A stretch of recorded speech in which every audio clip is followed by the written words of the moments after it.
I've hit it. Well, I've touched it. I've pushed it. I didn't push that like I could because I have a touch screen, but I've actually hit the mouse button on the button over there, just the cursor. Cursor did the pushing. I could have done it though. I could just, like I said, I got a touch screen. So Are you all right there, Stuart? No, I might be infected by a parasite. Although I didn't even think you've got a touch screen, which means that you can press it in as fancy-fied as any of us could. Yeah, It's kind of fancy. I got a cool L-Cars thing that I downloaded too that I can like. It's really fun. I'm sure you do. Then the problem is, then you got fucking fingerprints all over your screen, and that's something I cannot abide in any form. So. I like it. As in, right. That's funny. Hello, everyone. Welcome Hi, guys. back.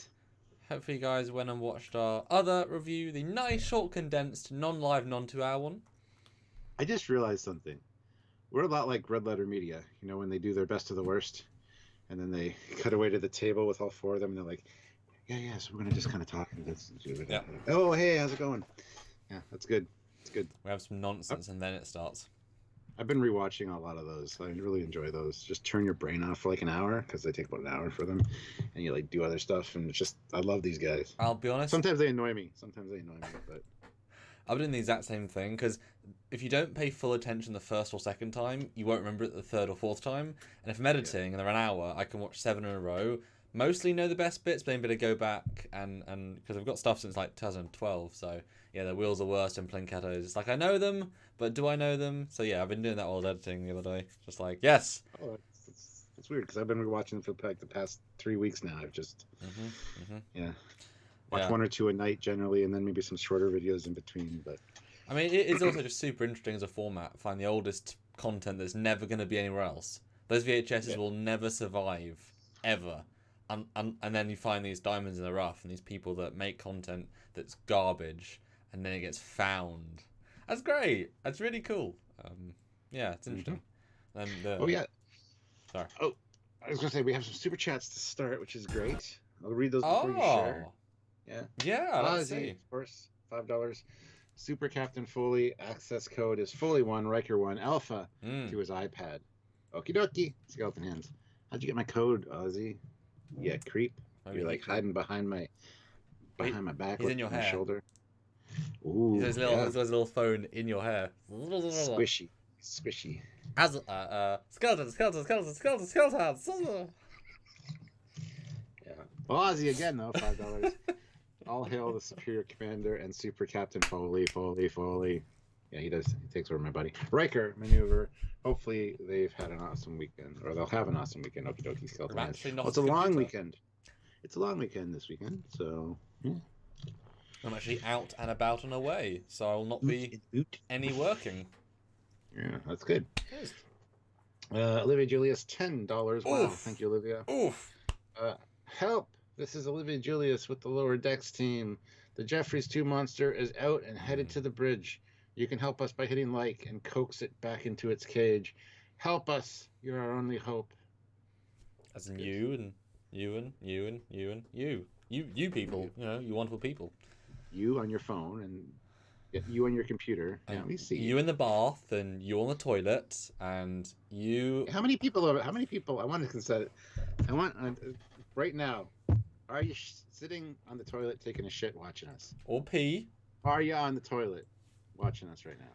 And actually, secondary comment then, yes or no, have you ever watched us on the toilet? I'm sure everybody has. Because I've been forced to sometimes, because I'm live and I have to watch what you're saying. Oh. So I have to sometimes. Well, Eugene, 250 rubles, guessed it, at least most of it. And Tom Casey, $2. Love the writing on the show. And I got to say, I called it as well. I said I'd probably be my favorite going in, and it definitely has been my favorite so far of the 5. So, cool. Yeah, and I will say that what's nice about this show is that we do a predictions, which is pretty hardcore predictions. Like we go all out, and yet not a single time yet that has at all affected how I feel about the episode. Thinking, oh, I saw that coming. So much as afterwards, and with you, I'm like, oh yeah, we did see that coming. Like even, you know what I mean? There's such a fun watch. Sometimes you can be like, oh, that's obvious, and then, oh yeah, it came along. So I was happy what we got right, but also didn't ruin the fact that we thought about it too much. And that's the sign of a good show when you can do that, you know? Well, a lot of people are saying yes to the toilet. A lot of people are saying no. So that's interesting. See, there's two kinds of people in the world: the ones that watch us when they're at the toilet, and liars. So Did you Judge. wait until I was drinking? Was that on purpose? Because that was very well timed. I saw you picking it. I was looking at the camera, and I saw you pick it up as I was about to say it, and I'm like, oh, it's not going to go well. Judge 1981, $5. Thank you. Captain, the Jeffries Tube monster is looking for likes. Feed it, feed it. Give it likes. I need 70 likes. It'll rip. We already hit 50 likes. Sorry, we're 51 already, so that's awesome. It 70 likes, or it'll transform and eat one of our crew members alive. Dun dun dun. And just to call out Timothy Moore. No, I have not watched Trekyards on the loo, but I have watched on the same browser and porn in the other one at the same time. Mm-hmm. Well, and then Jill shows up with I want a Geordie bear is her name. And porn. What the fuck is this? Was with this chat? Well, we're having Jill. We're having a chill pre-show before people join in, because if we start right now, people miss it.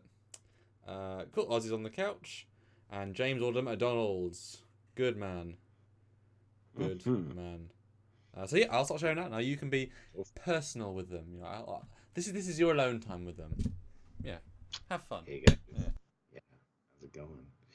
So whether on the couch or on your bed, or in your car, or on your toilet, I'm Captain Foley coming to you live from Trekyards Command. How you doing today? As you can see, we got some really great super chats that showed up, and super chats are a great way to support the channel. All the people that super chat, they know that they support the channel by sending us a super chat, having their comment or question read. You too can be part of the fun.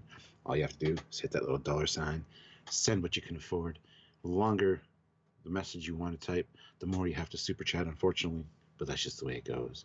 But if you want to help with the channel, you can definitely do so by super chatting. It's a great way to help.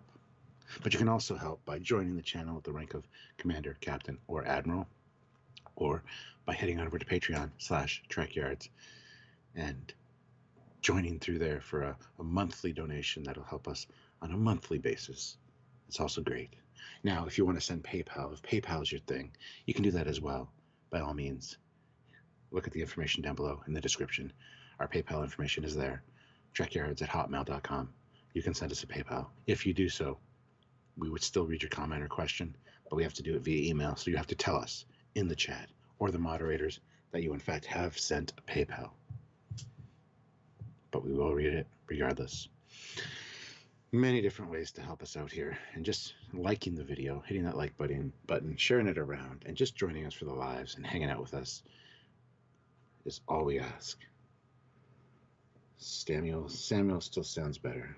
Well, that's great. I would listen to Trekyards ASMR on the loo. Sean Leatherman just joined on Patreon for $5 a month. My husband and I love your channel. You're the first and only channel we've ever donated to. Wow, live long and prosper. Well, thank you very much, Shauna. We really appreciate that, so thank you. That is amazing to hear. So, Prime 351, $5. Beautiful people in unitards who kill you just for stepping on the grass. Actually, not unitards, it was rompers. I love this show. Looking forward to hearing your thoughts. Yeah, that was a fun TNG reference. That was a good old one. Although that kind of implies their culture is still going strong, because this is like 25 years after they found them. So I guess they're still going strong and murdering in the grass. Well, not murderers. Ito, isn't it the Ito? Yes, the Itos. Yeah.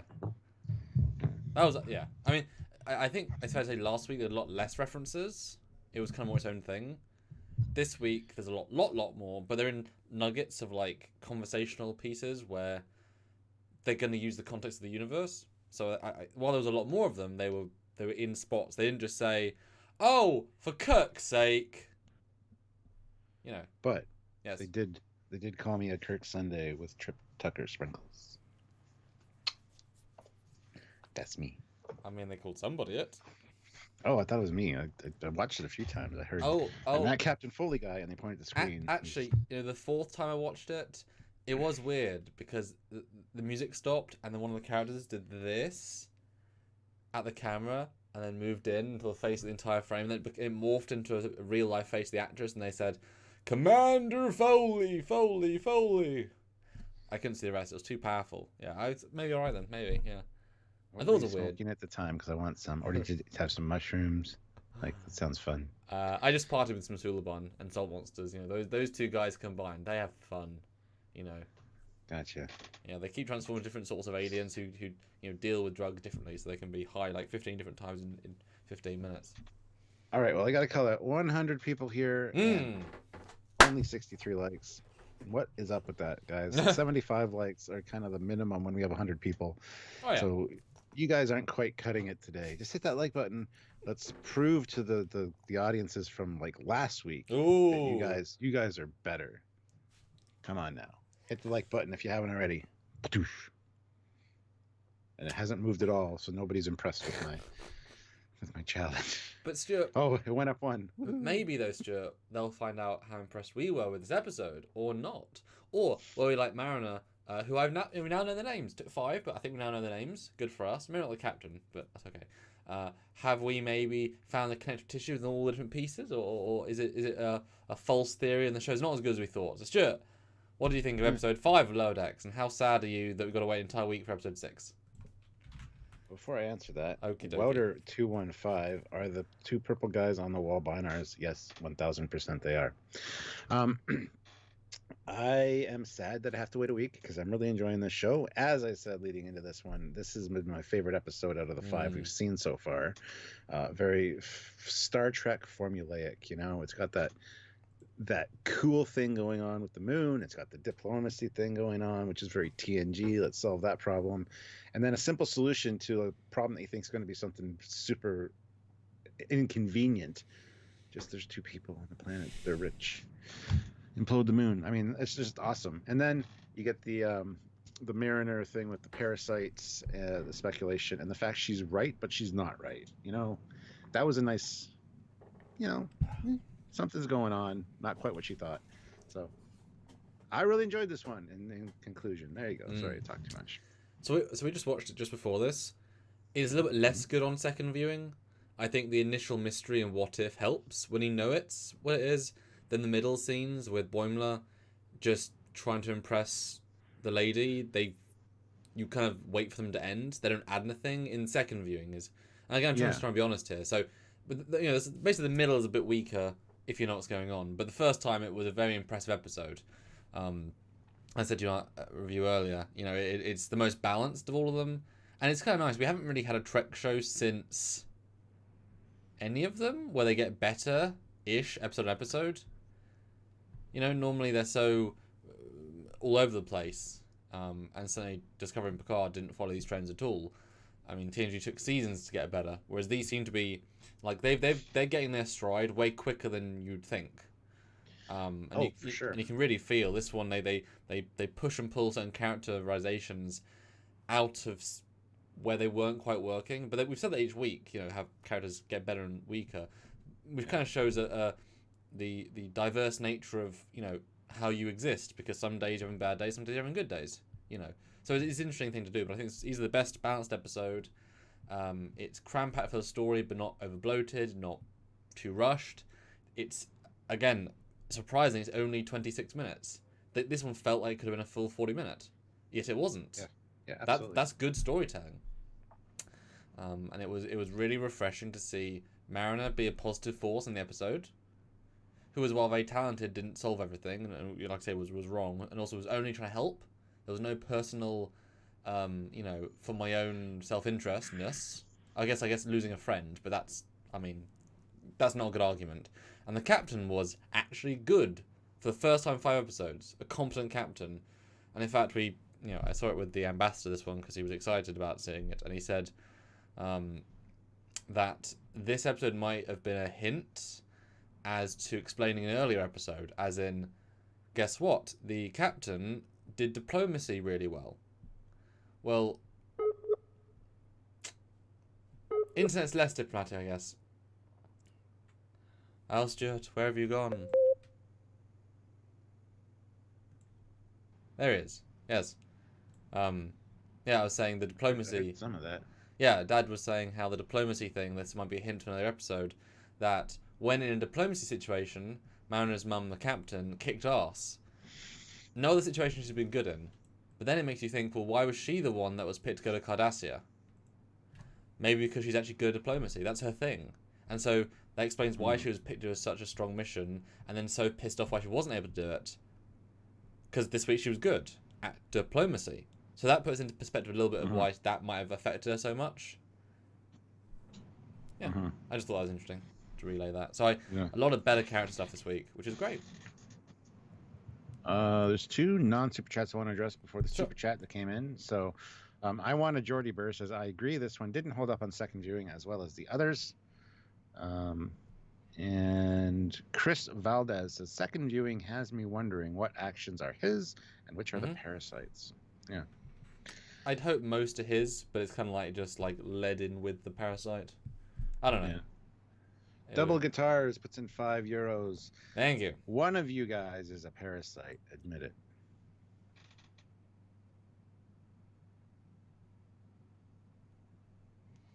Why do you think I have such long hair?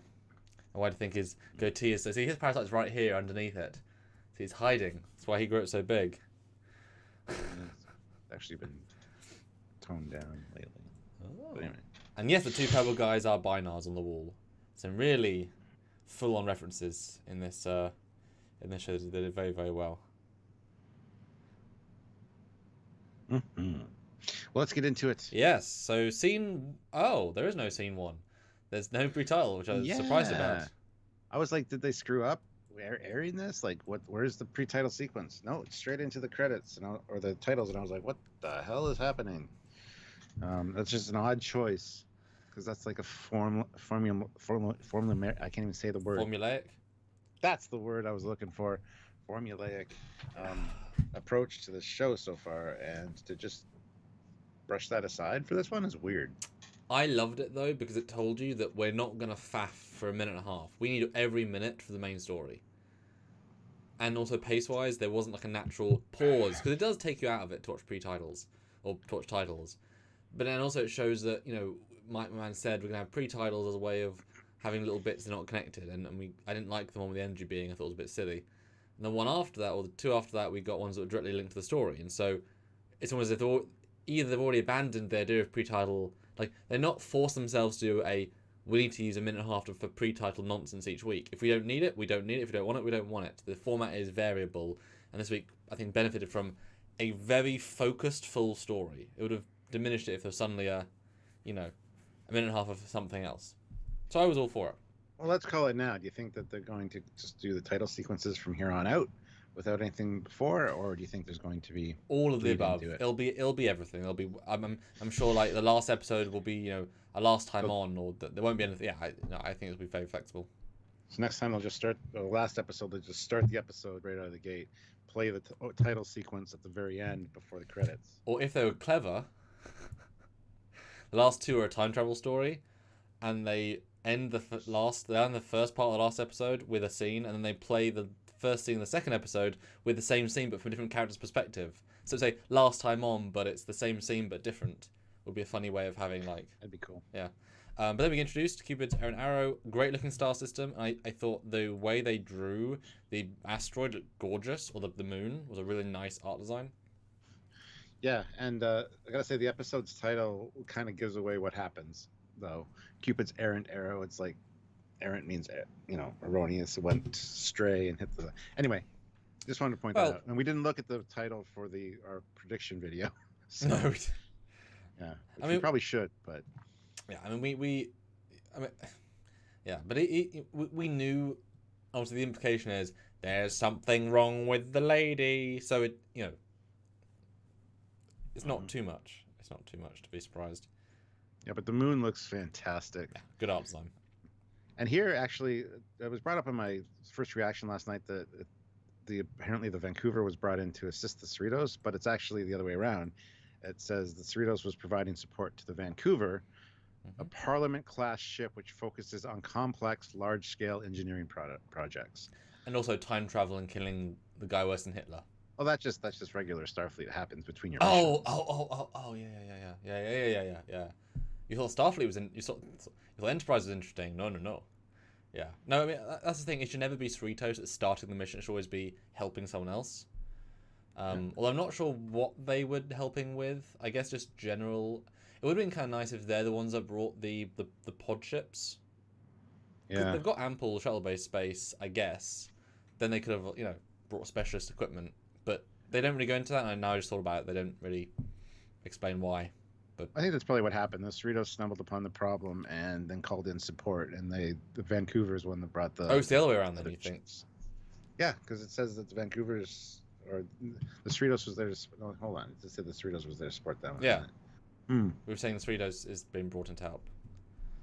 I don't know. Anyway, Chris Nimitz puts in 10 PLNs. Oh, let me Google. Hold on. He says, "Don't have any questions, just want to support." Poland Zolt. Yeah. Zolty. It's $3. Nice. Thank you. All makes a difference. The Trembler. Hey, Mr. Trembler. It's in $5. Hey, a cracked, open, heavenly body with pieces floating nearby. It feels like a map in STO. Yeah, it does. But go ahead. Well, I mean, the Cerritos is there though in the titles, and the other ship does come in, so I guess it does imply that maybe Cerritos did notice first. But then why would they be diplomacying with the other captain for a while first, and then they bring the other captain? So it must be that the other ship is like in orbit around the capital. This guy went straight to the moon. Then they met them because But anyway, yes, you get the new ship, and tell us about the scene again, because I love your comment on this scene. Makes me laugh. I don't know what we're I'm supposed to say then. Over the top. Oh, I just love that. I love how the teaser image we get of the Vancouver is actually the Cerritos is there. It's in the same scene. Yep. It's just the Vancouver's parked right above it. Yep. It's like, and actually, if you look carefully, there's a lovely shadow. Yeah. It's fun. But then we get to see the magnificent bridge of the Vancouver. Oh, to see a my new ship. God, bridge. Stuart, we've got a new bridge. Well, take it in, guys. Take it in. One day, you could maybe be in command of a vessel like the Vancouver. This reminds me of the Yamato, like. It's the same bridge. Yes, it is, but it's so different. Nope. Yeah. I mean, what did you guys think when you saw this? And the scene definitely plays like, this amazing ship could be yours. While they look, and even Ransom was like, same ship. I know. Just go with it. Like, what did you guys think? Because it does play a bit weird. I mean, I was just expecting just the seats to be different, because it also tells us. Yeah, I was looking for the chairs specifically, and they were definitely the same. And it's like, no, what are you doing? Or like two things. Definitely, I was expecting all I would need to be different would be the design of chair, have two in the middle, not three, and have the wharf station to be more intricate. That's all I'd need for it to be different enough. But we talked about this for a while about how the bridge says something about the design of the ship, that it's rudimentary and rustic. Well, I guess even really good ships have rudimentary and rustic bridges. So, what do you guys think? Well, Reese says one day you too may get to enjoy these burgundy carpets. I'd probably prefer that because, I'm kind of a red wine guy. So if I spill my wine, it's burgundy. Well, I mean, after under attack, You're not supposed to have it while you're on duty. Well, no, you're the captain. You say it's Syntha wine. It's Kool-Aid. Yeah. No, but I do genuinely think this is a internal joke about how every design was the same battle bridge, redressed slightly. I think I think it's an internal joke because they didn't have money to change it, so let's not change it. I hope there's like a Blu-ray commentary and they're like, someone else, well, so why don't you change the bridge? It's like, well, they did it in TNG though. We thought it'd be kind of fun if we just Yeah. But the captain's like, we might have to cancel the demolition. And again, Ransom's very much like Riker. He's kind of the analog for the ask the dumb questions for the audience. Mm-hmm. Is the moon too dense? Well, no, we're having problems with, the people. What do you mean? This is going to crash into their atmosphere and ignite their atmosphere and destroy them all. Well, yeah, you know how it is. You know, like Everybody's kill them arguing. all. Yeah, it's a good way of saying it's the same scenario we've heard 1,000 times, but the way they're sort of using their own energy in it is unique, and it's nice to see. And yeah, having it be the problem is not the moon. The problem is the people. Yeah. Well, stupid stuff is being said like, of all the moons we pray to, that's the most important one. It controls the tides for our That summer one's fair. crop. That one's fair. Yeah. My family has lived on that moon for generations. Moons can't plummet. That's something the government made up to control us. Wow. And that's social commentary done well. Oh yeah. That's No. like, I always make whenever Sylvia and I watch TNG, I feel like there should be a little pop-up guy in the corner because sometimes it's like social commentary, because Allegory for slaverism.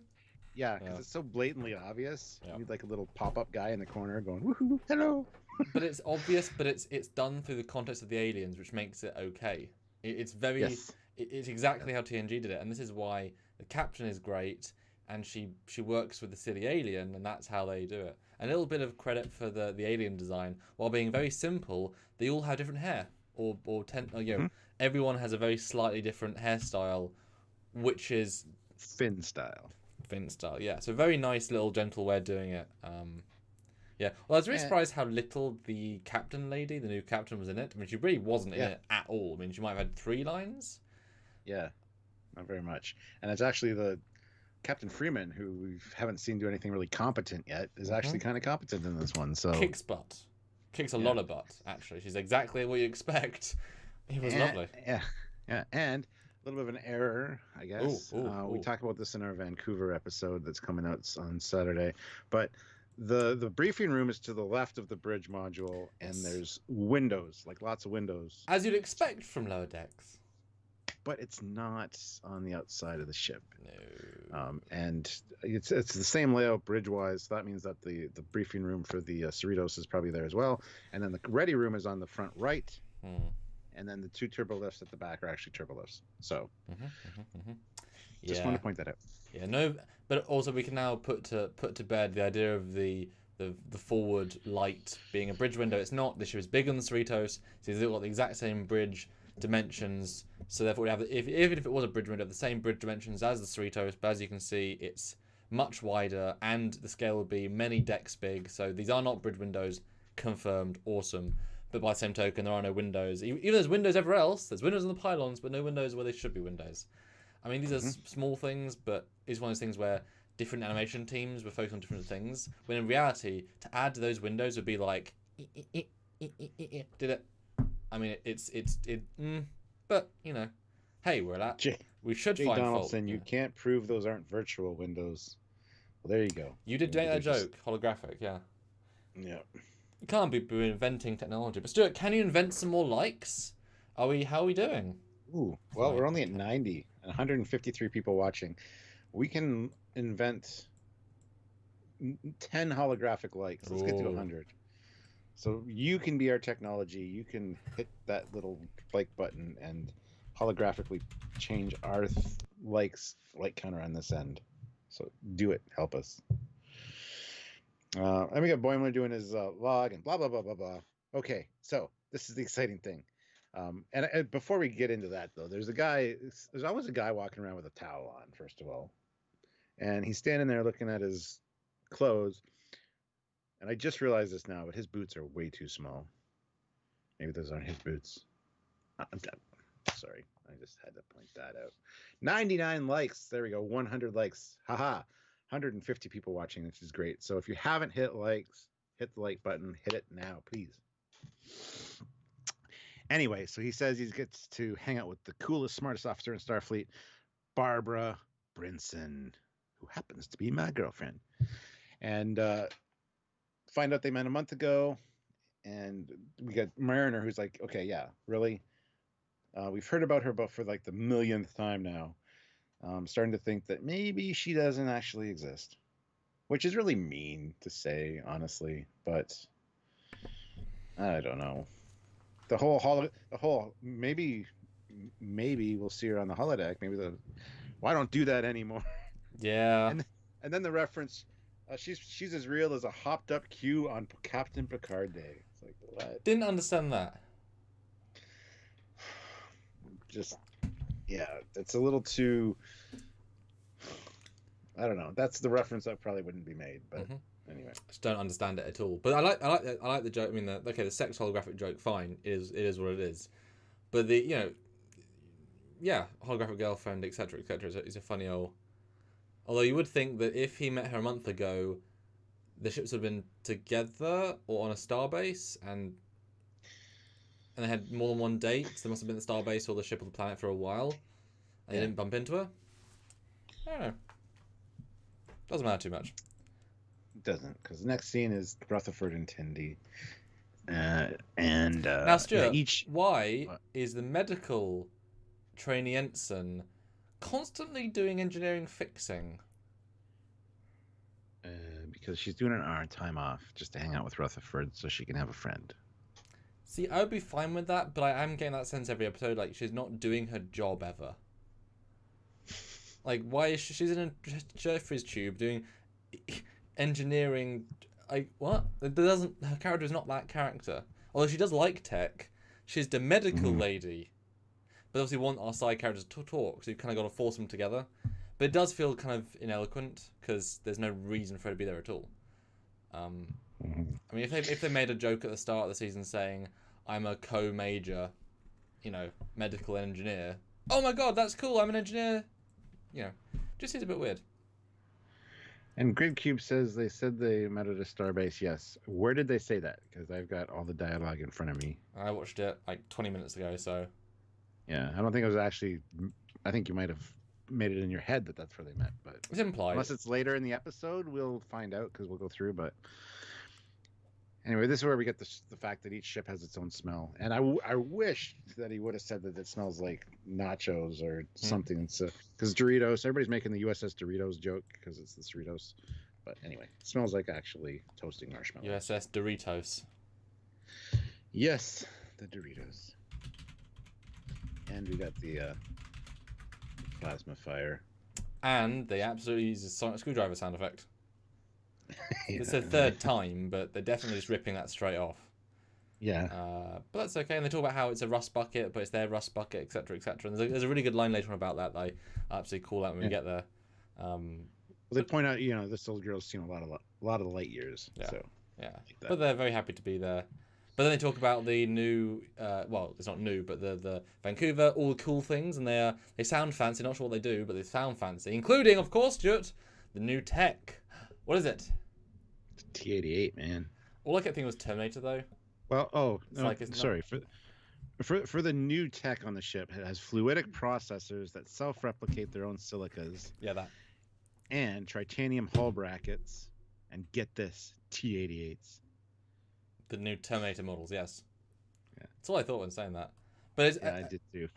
and the fact that because the Vancouver is clearly not a ship of the line, it's just a better ship than them. It seems odd that it should be like, they're not even out yet, and they have like 1 billion. And the guy even says, "Are you versed with it?" implying that they're easy to get or gettable. So I think part of the show is that their internal knowledge of new stuff is insufficient because they're not high ranks. They know about the old stuff because of the academy. But they're obviously not new because other people have them. So she's just ill-informed. So you kind of got to see the context below it. Otherwise, certain lines break down. So assume they're not very knowledgeable with new stuff. Because why would they be? Why would an ensign know about a brand new technology unless she's a massive fan? But guess what? The Federation is huge. And it takes, as we know, it can take days or weeks to send a signal across the Federation. So how would you know if things got released, etc., etc., The Trembler, though, $2. Dang. Medical lady in engineering, bioneurosurgery. I don't buy it for this ship, honestly. It's an older ship. It's definitely not as new as the Intrepid was at the time. Yeah, that would be great, but it's not the case. But that would be a really great way of explaining. But no. But yeah, then they say let's go look at Vancouver. Hard cut. I guess they shuttled over. Yeah. Then why they're not beaming? Yeah, because you can see they shuttled over because it's the Yosemite that the shuttle that they've used before with the yellow stripes. So, and this is where Tindy says this is the greatest ship I've ever seen, which was in the trailer when she was standing in front of the Cerritos shuttle bay thing. So cheeky. Yeah. And we said it was not the best ship. No. She's just seen no ships. Well, yeah. And Mariner's like, guys, this is essentially the same ship as the Cerritos. What are you on about, Stuart? It's not the same. Pretty funny, yeah. But if you're an engineer who cares about the tech and every single improvement, you know, it's like someone doesn't care about technology, an i5 or i7, just 2 more I's. No, but they're much more advanced. Oh, you got, you know, all these small things can make a big difference, and I do love how they're bonding. While I think in this episode they are sort of the butt of the joke, at least they are. It's a positive joke, except they steal at the end, but we'll get there at the end. But at least they're bonding in a very organic way. Like, they feel like friends. Awesome, you know? Hard to say that for some other of the, you know, characters in modern Trek. But it's at least Mariner does call out, guys, it's the same ship. That said, the shuttle bay's bigger. But, yeah, it's the same ship style, guys. And Gridcube says, oh, you're right. She says, I swear I wouldn't do long distance, but I met this goofball on Vindu last month. So Vindu is probably a planet or something. There you go. But it's funny how he's standing around and it's like, where's Barb? She's supposed to meet me here. And she's like, oh, this is just sad. You know, I can introduce you to that Felosian in Tactical. She seems like a nice person. And then we meet Barb. And Barb's pretty cool. I like Barb. Computer and program. I laughed out loud at that. Absolutely laughed out loud at that. That was fun. And I also like the idea of, you know, to go off this plant crewman. That was nice. I liked that. And yet, it's so lovey kissy. And when you watch this a second time, they balance it quite well. There's a few moments where once you know what's happening, they're clearly setting it up. But there are other moments like this where it doesn't feel creepy. It's just like, oh, you know, like he's a bit of a ditz, but that's just him anyway. So it's kind of like, oh, nice. Like she's not too obsessed, you know. It's a good balance of real as not real. Yeah, tuning 3434, or is Vindu a dating app? I could see that for sure. Funny. But I like how he's like, we kissed. Did you see? Yep. Proof. See, super real. Yeah. Yeah. Anyway, and then she's just Mariner's totally surprised that she's a lieutenant. It's like, what's going on here? Because that's 2 ranks ahead. That is, and as we know, last week, a lieutenant had a lot of responsibility. So that's a pretty high rank. And then we get the same corridors, but with different carpet. And I should know because I had these corridors built. But I like the holding hands, and even the way they animate, like the way they bob, the holding hands. It's a very sort of small, fun little thing. Yeah, it's cute. We get a time travel story kind of nod to 1920s and not washing their hands, which is kind of funny. But yes, they do a lot of funny things. They do a lot of snap. I don't know if it's now or later about killing the guy worse. No, that's the later. But yeah, it's a very busy ship. It sounds like. Yeah. And then here's the first lead in. Oh, I was just gonna lead in for what? Sorry. Well, you do you first. Oh, I was just gonna say, where she's like, yeah, I met him on Vindu last month, whatever. He radiates a primal confidence. I'm sure you felt it. And Mariner's like, nope, I try not to feel anything around Brad. Which is. And we rarely hear first names, so I kind of liked hearing Brad. Guess that kind of stands out. Yeah, I also like that too, because you never hear Jean-Luc or William or JL. I mean Will. Yeah, you hear him sometimes, but often it's Riker or whatever. But this is where the first inkling, once you see it again, he radiates something, and the way she grabs him, it's a lovely she is smelling him right up. So, but it's also like an implication of he could be a salt vampire trying to suck out his salt. You know, it's good. It's a good build. But then Jet shows up, and they kind of have a thing, and he's like spinning her around, and he's like, "Could you please just put her down now? That'd be great." Find out they dated like forever ago. Both lieutenants. Yeah, he's feeling a bit threatened, but you know. And I was confused because the way it plays, it's just they just bump into it in the hallway. But he's from the Cerritos. But obviously we haven't met him yet, so like it's kind of being in the same corridors and the same uniforms. It's confusing, and this one's like, okay, Happy to see. That's why I thought a lot of what happens in this episode happened on the Cerritos. Yeah. Like her going up to the MSD, the bridge at the end where she's like, "Oh, just implode the moon." I thought that was the Cerritos bridge as well. It's not very clearly defined. And I think later there's a scene in the shuttle bay where he's got the bear and the flowers again. It's almost like they broke up that scene and kind of spread it out over the episode to re-edit it, which was odd. I mean, it couldn't be just because of the way it's framed, but yeah, it is. That did stand out to me as well. But yeah, he's on the Cerritos because Marin does say, "How do you know Brad? He's the second best guy in the Cerritos, second coolest guy in the Cerritos," which obviously is... Jet. Sorry. But I thought she could have been sort of playing around as if like, yeah, this guy, he's the second best. Yeah, but yeah, you know, but she knows him. Everyone knows him. He's like the All City football guy. You can tell. And boy, the scenes where he's next to the other guys and he's so tall. Like if they're like 5'8", 5'9", to me he's like 6'5". It's like, oof. Yeah. Big guy. Yeah, that's where she says he's nothing. We dated a million years ago, but he's nothing compared to Bradward. Your real name is Bradward? Yeah, there's Bradleys and there's Bradwards. Yeah. Anyway, that was completely surprised me. I was like, what the hell? Hey, Bradward, nice little detail. And the fact that he's proud of it as well. He's like, I come from a famous line of Bradwards. That's good. Yeah. You know, because you expect him to be like, oh, don't make fun of me. But the fact that he owns it makes it fine. You know, he's not the butt of that joke. He's learning about the character. Because I like how Marin is more supportive this week. She's a friend this week. It's good. Absolutely. But she says, she confirms here, yeah, you're right. Barb is perfect. A little too perfect. I love that. And it goes like, Canon. Yeah.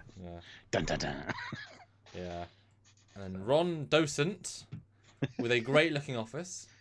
I definitely recognise the voice actor. He's a SNL actor, I think, as well as other things. Oh, nice.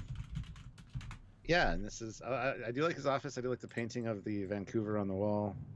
But anyway, they've been ordered to look for alternatives to the implosion. So what I need you guys to do is run diagnostics on the simulation mainframe.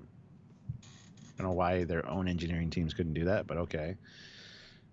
Then he asked them about using the T-88s, and they're both comfortable with it. So, which definitely plays as if, of course, they should have them. Yeah. Whoever finishes first gets their very own T-88. Like to keep them, or we borrow it? No, you get to keep them. It's like, all right, well. And he says nothing else. He doesn't. Oh, then she slaps him. Yeah. Just checking to see if this is a dream. I like that. That I thought was funny. I kind of giggled at that. Sniggled. Whatever. And he's good. He's not very good at the end. He's a bit pathetic at the end, but I kind of like this scene. Because the way he says, like, you guys are great. You guys are going to be really useful. Because we need to find a way to not destroy this thing. So go run diagnostics on the stuff that like, other people be smart enough to work out. Like, you never see that. It's like, you aren't solving the problem. Don't try. You're going to make sure the thing that will be used to solve the problem by the smart people is working. Which I didn't, like, it's a nice, like, side way of doing that. And also, he's got a painting of his ship and the thing. You don't quite get a good view of it, but I like as a painting of his own ship. Yeah. 168 people watching. That's great, guys. Make sure you hit that like button. That's important. We're at 117 likes. Let's get to 125, 130 is easily doable with the amount of people we have. So hit that like button if you haven't already. And thank you guys for joining. If you want to chime in with anything, by all means, send a super chat. And this is one of those weaker cuts, though, because now it cuts back to Cerritos. Or any sort of cut to exterior, like, I guess they took a shuttle to the ship and then beamed back, or took a shuttle back. It's weird. This is another reason I was confused, because now they're back on the Cerritos, and then later they're back on the Vancouver with no transition period between. Yeah, you need a cut to ship, because it's all the same sets. Yeah. Like, it's weird. Like, I would expect him to be maybe in the mess hall having this conversation, not, okay, we're back, you know. I know he's basically, we can't go to lunch, okay, I'll go back to my own house, basically, but, you know, it's a weird transition. It's a weird little transition.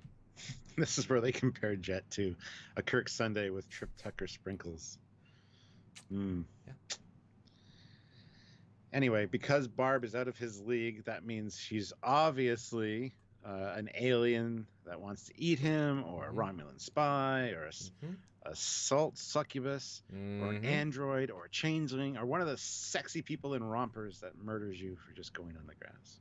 That was a good reference. That was a... Some really good references there, yes. Now, as I bring up in one of our other reviews, I'm still intrigued why we keep getting introduced to the idea of androids in this series, when Picard specifically made a whole point in their butchered attempt about androids that, no, you can't make a human-looking android, it's 1,000 years away, and yet she's actively thinking she's obviously and a changeling, but like Boimler doesn't jump and say, no, you can't get human-looking androids. Like, they accept it because, yes, they've been human-looking androids. Have you seen TOS or TNG? Oh, you haven't seen them, Picard. Darn it, you should have done more research. So, but because she keeps mentioning androids several times, yes. And there's also Lol in the later on board. So, the Lower Decks show mentions mentions Lord and Data and Lol, and yet Picard couldn't mention Lol. So you can't say they had to pay too much to the writer of, you know what I mean? Like, if you had to pay the writer of Law or Lol money, you had to pay him here too.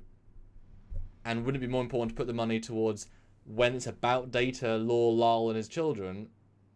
So it just shows you, do they forget? Did they choose not to? Do they want to confuse people? Whereas this show uses it like no one's business. And the fact that these guys reference everything implies they don't have to pay anyone for references. Because obviously they're doling out money left, right, and centre. You know? So I don't... It makes Picard look even worse. Is what I'm trying to say. It makes Picard look worse. This show just does it instinctively and it feels so much right. Yeah. Well, this is where Brad says, that's not cool, Bradwood. Bradwood. Like Bratwurst. Bradwood. That'd have been a great one, Bratwurst. And she's like, no, I've seen some stuff, man. Back when I was serving on the Quito, whatever that's called. And we get a nice shot here. Things are going to happen, Stuart. Is everyone ready? Guys, tell us. Before we get into that, before we get into the flashback, we got a super chat. Martin R. €2. Vindu.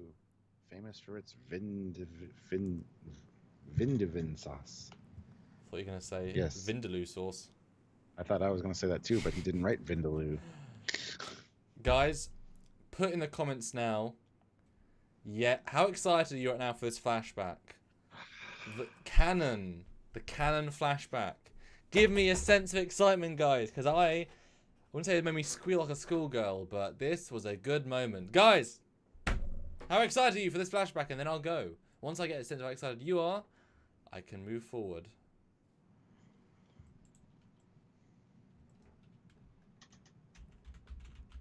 Flashback with something really cool.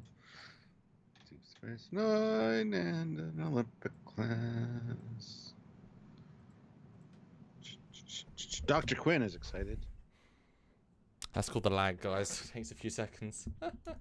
Grid Cube. Excited. Everybody's excited. There we go. Flashback was awesome. Word up. Big excitement. Much hype. Da, da, da, da, da, da, da. And the musical cue of this shot absolutely fell out of DS9. Like, you could sense they didn't do the DS9 theme, obviously, but it was like, yep, that is at home at DS9. There we go, Stuart. There's a completely perfect DS9 and a completely oddly perfect, not even remotely changed, not even era appropriate, quote unquote, Olympic. Just the Olympic class. Right. Exactly as it should be, man. And then we get the flashback Mariner with the funky, sexy hair. I gotta admit, looks really good. And look at that, a uniform and correct comm badge. Wrong color, but correct comm badge. Now there, I believe, because so if you look at the guys, they're silver edges, whereas they should be gold. But I do think there's a close up where it looks more gold. I think it's, but they're obviously silver. They're obviously trying to match the other thing. But I thought I saw a later shot where they're basically gold. No, it's because of the brown of the sequence. List of Jericho makes a good point. Olympic, first time in Canon Prime. Because, all good things, it's an alternate future. So, Yeah, no, which it does retcon now that thing is old in All Good Things. It does change the timeline of when that ship is, so now we can't think of it as a future ship. It's now a present day ship. Because that Mariner has been assigned onto the best ship, the best of its class. So hey, that's interesting. Changes the game a bit. But yeah, we get. But in all good things, it's a medical ship, so it could just be surplus that they made medical ship later, much like they did with like the Olympic and stuff, which was the Titanic sister ship for World War II. They turned it into a medical ship. It had lots of room, and was used for that. So well, I said to you in our earlier live, it's a ship with a lot of internal volume for the size. Yeah. So obviously very, very useful. And obviously they did a first contact, so maybe they're in a system first contact. And I said the uniforms really great to see, and this was a super surprise. We've been asking for it in the sense of they should, could, would do it, but we really don't. Having seen Picard Discovery, we don't expect these things. We really don't, even though we really should be seeing them. And so to see it, it was like the universe is slowly realigning. Now, obviously, we're about to get Discovery with the same team, the same people. So it's probably going to jump off a cliff again. But currently, the trend of Trek is going up. Maybe not for very long, but excited. And then we get the old, ooh, you hear what happened on the Enterprise? Apparently Data's got an evil twin brother who teamed up with the Borg. Crazy, right? And the whole reference to, what is it with those guys? They get something new every week, you know? It's like, save some unknown for the rest of us, right? That was good. It's a beautiful line, but what's the problem with the line, Stuart? Well, see, that's talking about the events of Descent, part 1 and 2, which is the end of season 6, beginning of season 7 of TNG. So, unless this news is a few years old, which I mean, it could be, it could have taken a while to become declassified or handed down or whatever. But unless it's a few years old news-wise, there's some problems there with the timing of the uniforms and things. But we might be talking about that at some point. I mean, I can give a brief thing here because people won't necessarily watch that. But yeah, and I mean, it's quite a serious event. The third officer of the Enterprise going rogue, because he does go rogue, to join his brother, who also wouldn't necessarily be known, to get a renegade set of Borg to go in transwarp to another planet, the Quadrant. And it's quite a serious event, so I can imagine it's classified, whatever. But Descent happened. Assuming this event happens the very last year of these uniforms, 2379, 1 year before Lower Decks, which is, I think, a bit of a conservative estimate. The news is 9 years old. And if you think about what happened 9 years ago, relaying something that happened 9 years ago as news is a bit of a silly statement. From in Descent, they were still using TNG uniforms and just starting to bring in Voyager. And so nowhere are they at. They're nowhere close to getting Nemesis First Contact ones. They are many, many years away, so we have to assume news has not travelled. Otherwise, this doesn't make sense. It should have been in Voyager uniform at the very, very last thing. Well, in Voyager uniform. Perfect segue, because Project Achieve is saying Voyager uniform in the background, and it's not. It's just the way the lights on his shoulders. Yeah. In the smaller picture there, you might see it as a yellow uniform. It's not. It's but thank you for at least calling that out. But because of how good that was Canon, I think they're or just a massive disconnect of who's talking to who. So it was just a mistake they got through. But Mike knows better. So yeah. But it's a problem that's got to be fixed. It's just a flashback. I don't think there was much. You say that, but they put effort in everything else. I know, but anyway. Yeah, but it is a problem. It's 10 years different, roughly. It's not so good. The Trembler, $5. Hey, there you go. Weird the scene's not in Quark's bar. Would they have to pay likenesses rights for a cartoon Ferengi who might be Quark, or he could not be in the room? Yeah, well, we kind of talked about this. Even though the lighting looks like it's on DS9, pretty sure this is on the ship, because they do refer to, she does say you're the sexiest guy on the ship or whatever. But yeah. And Reese puts in £5. Thank you. Titanic's older sister Olympic was a World War I troop transport badass ship, rammed, sunk a U-boat. The World War I hospital ship was her little sister, the Britannics. Thank you. Yes, sorry, I got that wrong. But there you go. The scene's also fun because it definitely shows Mariner's older. I mean, okay, if this is 1 year ago, then because that's the last year Nemesis uniforms existed, I mean, they are still around in the galaxy. No, not everyone's upgraded because that's how uniforms are. They take a little while to shift. So, if this was 1 year ago, then she got promoted and demoted in the same year, and then sent to a new ship. and then new uniforms. So I think it definitely tells us that she's many years older, because then also be newer news. But yeah, brilliant to see. As I've kind of said, I think she's about 10 years older than Boimler, at least. Despite we the have 190 episode. viewers. Yeah. We have 190 viewers and 130 likes, guys. Let's get up to 150 likes. Another 20 likes would be awesome. We can definitely do that with 190 viewers. So thank you, guys. And make sure you're subscribed as well.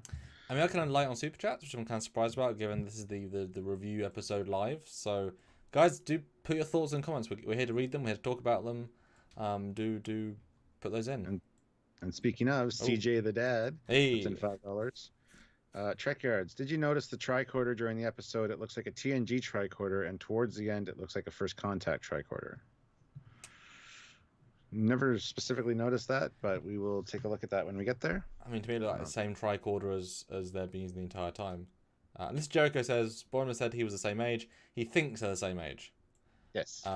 The whole scene in the Klingon shuttle is like, have you done things before me? If I'm 1 year at the academy, I mean, all these things imply she's not. And to be fair, I wouldn't even be against the idea that they changed her record to make her seem younger. When it's like when they reassigned her to the Cerritos, maybe the Admiral changed her record and made her 10 years younger. I mean, you could have some kind of, maybe she's in witness protection.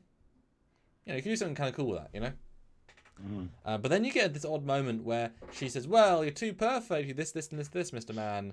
But at least you're not this." And for some a Harvogian shapeshifter. And for some reason that triggers him.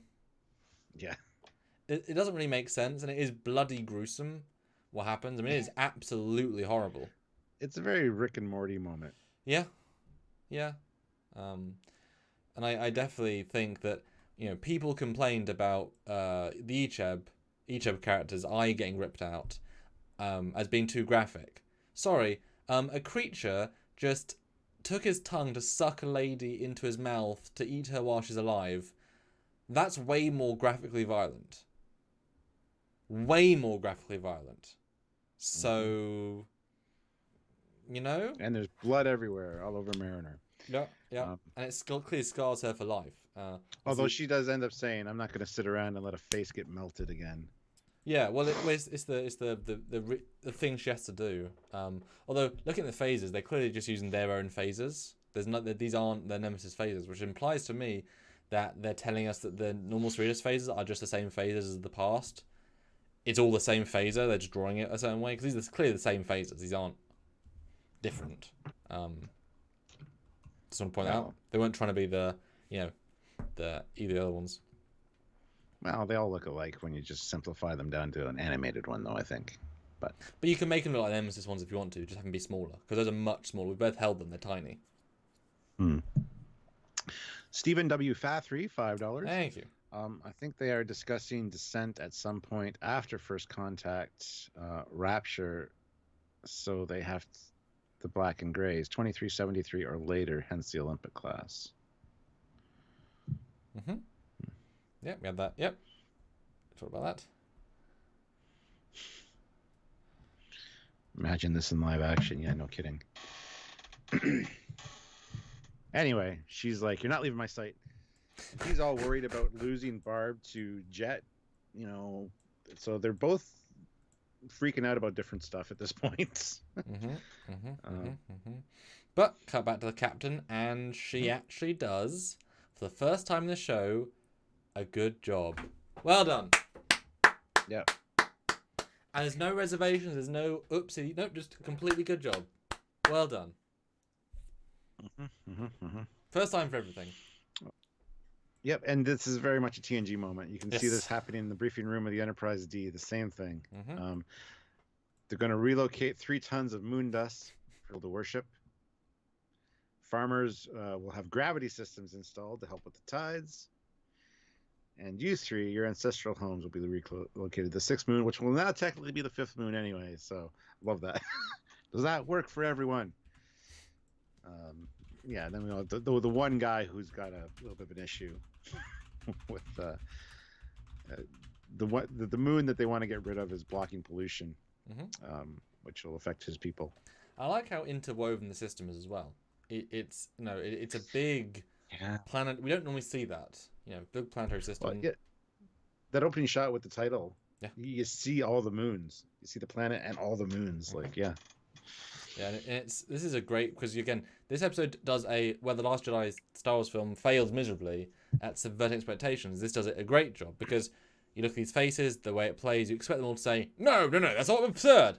They're like, yeah, good idea, good plan. Let's go for a drink. Like, it's a beautifully played scene that is unusual and yet refreshing, and then leads into the single guy. So yeah, good for them, good for her, and it does feel like TNG, but also a level of like, well, that wouldn't happen exactly like that. Cool, fun to see it that way. And V. Dragon Trekyards. Cool, caught you live. Well, welcome. Good to see you. I'm glad you caught the live. Welcome. Just thought we'd say hi. So,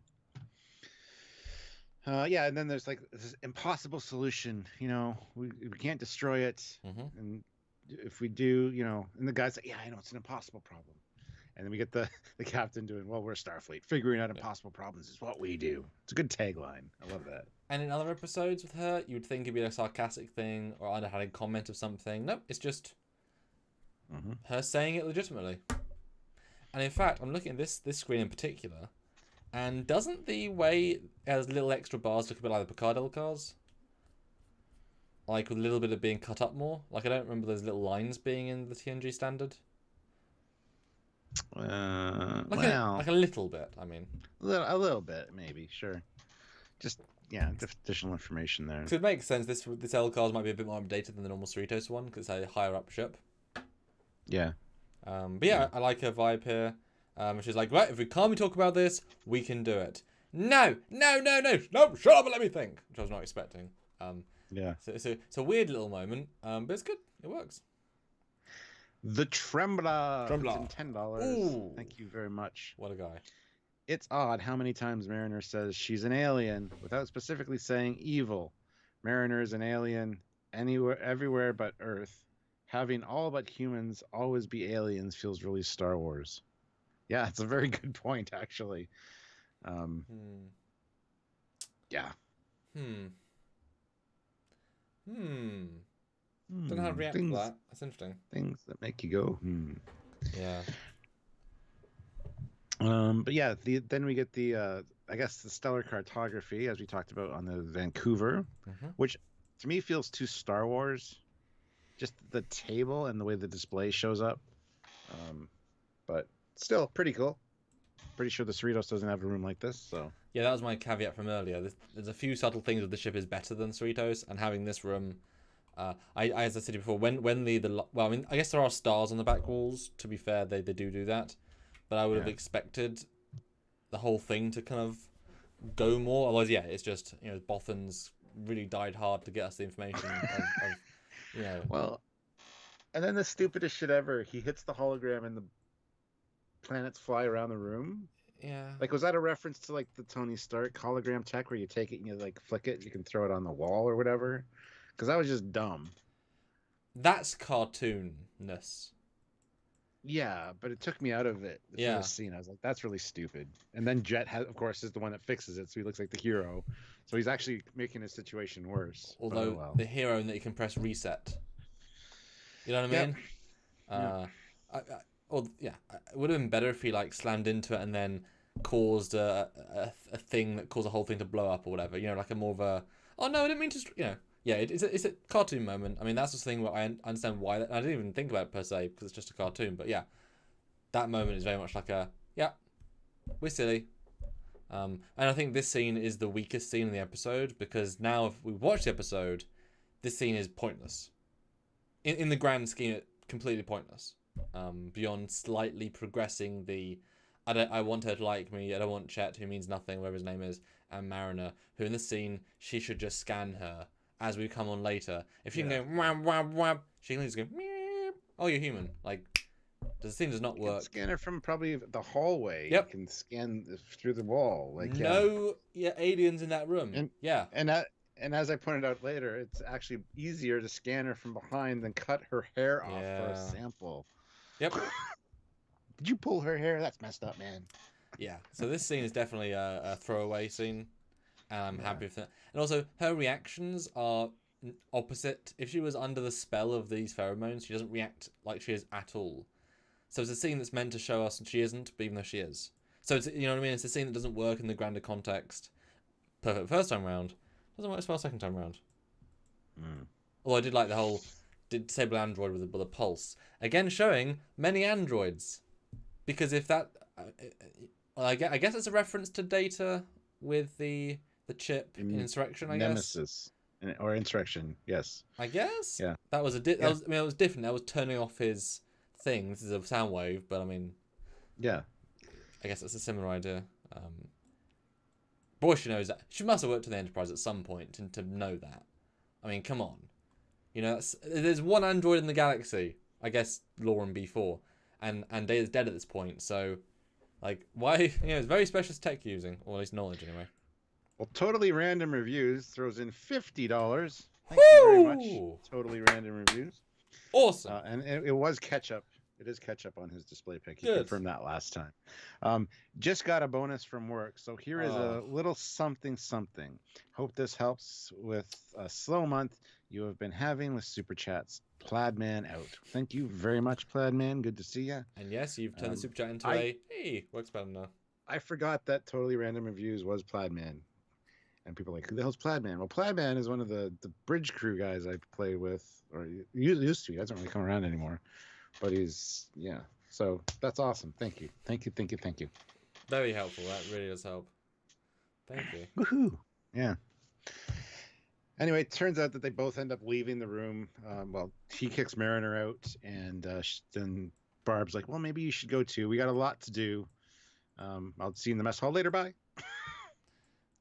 Yeah. So, yeah. But then you get Jeffrey's tubes, although really they are standing Jeffrey's tubes, and they do look fancy, and the way they're scanning beep boop. And again, why is she doing engineering work? I guess she was assigned on another ship. Yeah. Yeah, it doesn't really like if she was in their sick bay, would you get to see a great sick bay? Because wouldn't that have been cool if you go to their sick bay and it's a full version of the Voyager sick bay because it's more advanced.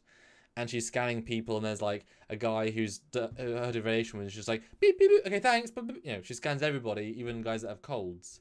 You know, you could have made a funny like medical joke about it, but then you split them up. So it doesn't really make sense. Like she's not even science, which science people could do. Okay, science could do engineering stuff, might be fine, sure, but medical, not really a reason for it. In fact, I gotta pop out for a second, so I'll let you do this. Before you go, okay. I'll read this one comment. Okay. Rick Romano, you guys are awesome. I love your channel. Oh, thank you. Dying breed. Please don't stop. So thank you very much. But what a nice. Samuel's got to take a break for a second, so we'll be hanging out with me. And I'll jump to the cork boards. Well, if you want to start about that vaguely, but just talk about the things. Yeah, sure. With the T-88s they're just basically running their diagnostics. They're having a competition as to who can get the most diagnostics done. And the whole hail, I'll be the king of engineering. I'll be the king of medical. And he activates his little implant to get or a jump on her essentially. So it's cheating. But yes, then we get the wall. I love how she says, okay, she's not a dolphin, not dolphin, dolphin, which is from the episode The Dolphin from TNG, which is shown there on the left-hand side. Not a Suliban, not a salt monster, not a Romulan spy, or not a genetically altered Cardassian spy, not a transporter clone. And then, you can also see Lal in her original form on the lower left there, which is cool. And yes, there are two binars. They're not in that picture that Samuel has up at the moment, but that's very cool. Okay, hold on just 1 second, guys.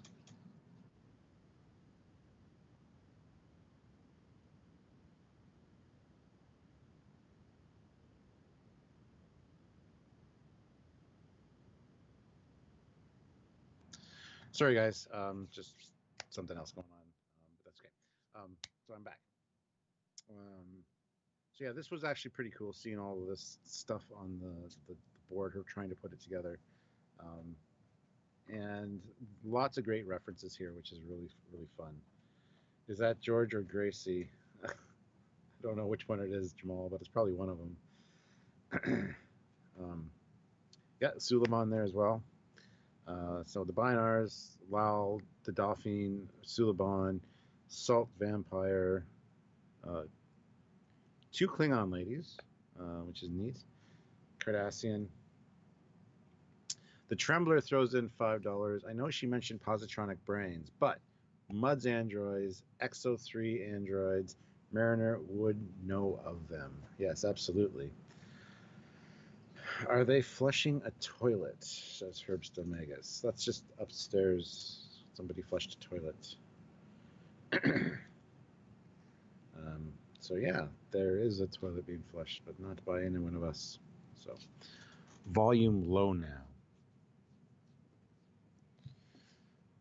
Well, I haven't changed anything. Samuel hasn't changed anything, so I don't know why the volume would be different. But anyway.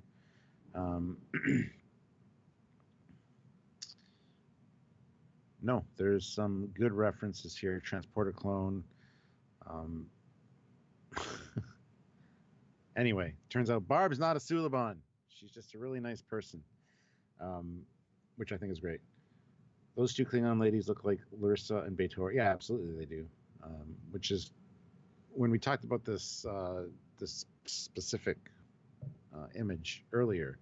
I actually said that myself. So, yeah. Remember, Flint tried to create an android. Oh yes, absolutely. Volume is fine. That's good. I can't change the picture because, you know, unfortunately we can't move on until Samuel gets back. So, but Bradward basically says, you know, you should learn to accept people and stop spinning out, accept them for who they are. Now be quiet. I got to change everything about me to trick her into thinking I'm something I'm not. And he asked the replicator that they have their computer analyze the coolest people in Earth history to replicate me an outfit. Boys, size small. Which is silly beyond silly. And that's as much as I can do until Samuel gets back. And speaking of, there he is. That is awesome. So, woohoo. Let's see. Made us forget to soothe our broken hearts. What? Tindy probably volunteered for extra engineering duty to spend time with Rutherford. I wouldn't doubt that at all. But you know, she is in medical. We haven't really seen a medical-ish episode except for the first one yet. So, yeah, I can see her volunteering extra time to help out Rutherford, especially if they're not busy. Yeah, like if you know, sick bay is not whatever. I mean, we've seen in Buffer Time that they have not a lot to do if you don't, you know. But Stuart, I mean, this is obviously a wall of references, literally and figuratively. And I want to see Super Chat. I want to see $30 in Super Chats as a well done to Lower Decks for the amount of references. Because there is so much here. And so much creative stuff, too. You know, there's in Vasquez rocks and binars and such. It's a very creative set of things. I want to challenge the audience, you know. And also, I know that we commented yesterday about the bags under the eyes, about how time has passed or not passed. And I think the way it was presented here works fine because her personal trauma is such that it's not so much tiredness, it's exhaustion of the brain. And so I really liked actually the justification as why she did this personally. It really grounded her. It wasn't just her being the know-it-all. It was her being like, this is important to me. You are important to me. So I really appreciated that, actually. I thought that was one of the stronger little decisions. And Totally Random Reviews puts in $5. LOL, you forgot me. My PlayStation VR processor is bust. Oh, no. And Commander Cockings has been keeping me busy with 3D work. LOL. Sorry, miss Bridge Crew. Hope to be back soon. Well, we miss you, Plaid Man. We would love to have you back. I didn't link that together with you, sir. Well, I did with the last super chat because then I realized who it was. I didn't know. I knew he was working with you, even though neither one of you told me until. But I didn't know, Stuart, that he then. I forgot he played Bridge Crew with you. Yes, he's done some good work. He did a lot of work for First Frontier. There's a lot of good stuff that he did. Very pleased to see his work. David Gipe puts in $5. Thank you, David. Do you think Tiana's lack of tail, unless it's grown a pant leg, is an animation thing, subspecies, or injury? It's the Doctor, right? Yes. I don't know. Maybe just Ooh. hasn't been shown yet. Maybe it's like, limp down, and she's wearing the jacket usually over top. So You know how lunch ladies have to wear their hairs in nets? that makes it they wear their tail in like a little little Or, belt. Just keeps it maybe neat. she's a bobtail version. Maybe she's from a continent where they're all bobtails. Or it's a See? fashion thing. Oh, it's a fashion thing, I can imagine that Doctor's full of fashion advice. I don't know. So here we go. Found it already. And Shield Captain Gladius Starmax puts in $100. But I asked for 30. That's way more than 30. Oh my god. God damn, that is impressive. Thank you so much, you. sir. Kapla. Hello, Trekyards. Hope Hello. you have an amazing month. Thank you. And that you keep on going strong. Love this channel. From the Gorn, Chief Engineer of the USS Dakota. Also, maybe an overview on the Imperium of manned battleships, Warhammer 40K. Now, that one I feel like we've talked about. Oh, that's the famous. I think we talked about that in our first one. We've done several. I think so. We've done several super chat for discussion on any ship. I think it's one of the first ones we looked at. So have a look and skim through those, like Fleet Yards talk about ships ones, because we've already done a few of those calls. But thank you, that's brilliant. That makes this live hella worth it. So thanks so much. Paul Graham, my buddy Paul, is going $5. Okay, Commander. Sorry for interrupting you, Captain. No problem, Paul. Don't worry about it. And yes, there are answers to your questions. So that's something else. Yeah. Anyway, well, brilliant. Boimler, that's really lifted our spirits. Thank you so much. It's guys. awesome. So Boimler asks the computer to find the coolest people in history, and then comes out with some ridiculousness that's going on. Well, I like the line there. It's just like, no, leave her alone. She's a human who likes me for who I am. Now let me go to Replica and change everything I am to like. It's a fun, stupid line, and yeah, I kind of wish this dress was actually stuff we knew. I get it's just stupid, but part of it is Fonzie's jacket from Happy Days for sure. Okay. Like, you could probably pick it apart. Okay. You got gold chains there, maybe from Mr. T. But we're not that. You got the football and the gloves, which probably from Breakfast Club. Okay. So I'm not sure about. Makes me think of Back to the Future, the bright one. Yeah. And I don't think it works per se until she's like, look, you walk in looking all sexy and that. It's like, oh, okay, fine. I like that as the payoff. But again, this scene doesn't add anything in the grand scheme. It's kind of and it makes him look stupid. He's not stupid. We've kind of assessed that. He's actually a good book smart guy. Could have done it better. It's not awful or anything, but this scene again is skip in the grand scheme of the episode. Although I do like the shades. Yeah, I love it. There's a guy eating pie, burger, sushi, and nachos. That's great. Actually, is that nachos? I think so. It looks like poutine. Oh, it is. Maybe it is. It's the Vancouver class Canadian poutine. It's fries with gravy and cheese curds. Okay, nice. Oh, I could have some poutine right now. That'd be nice, actually.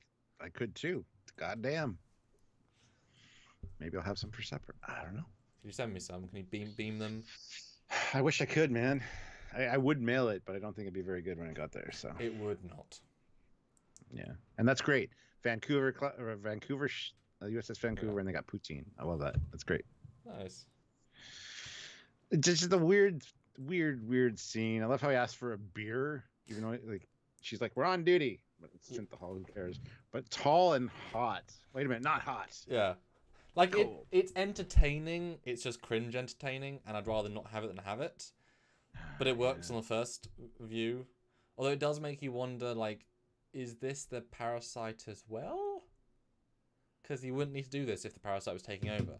So it brings into questions about why. Well, I did generally give a little smile at the door opening and then Mariner with a knife just rolling in.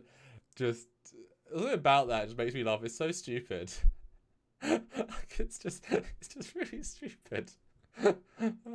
Sorry. Yeah. Just makes me laugh.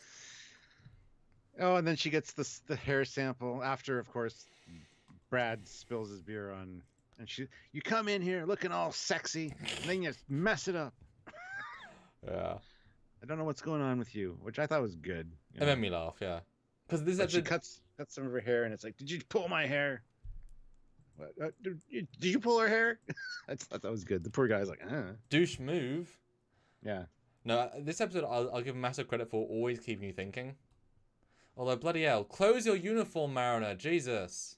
Stop. I have no issues with that. I have no issues with Just that. I looks like silly. it. I'd like to see it in live action. Just saying.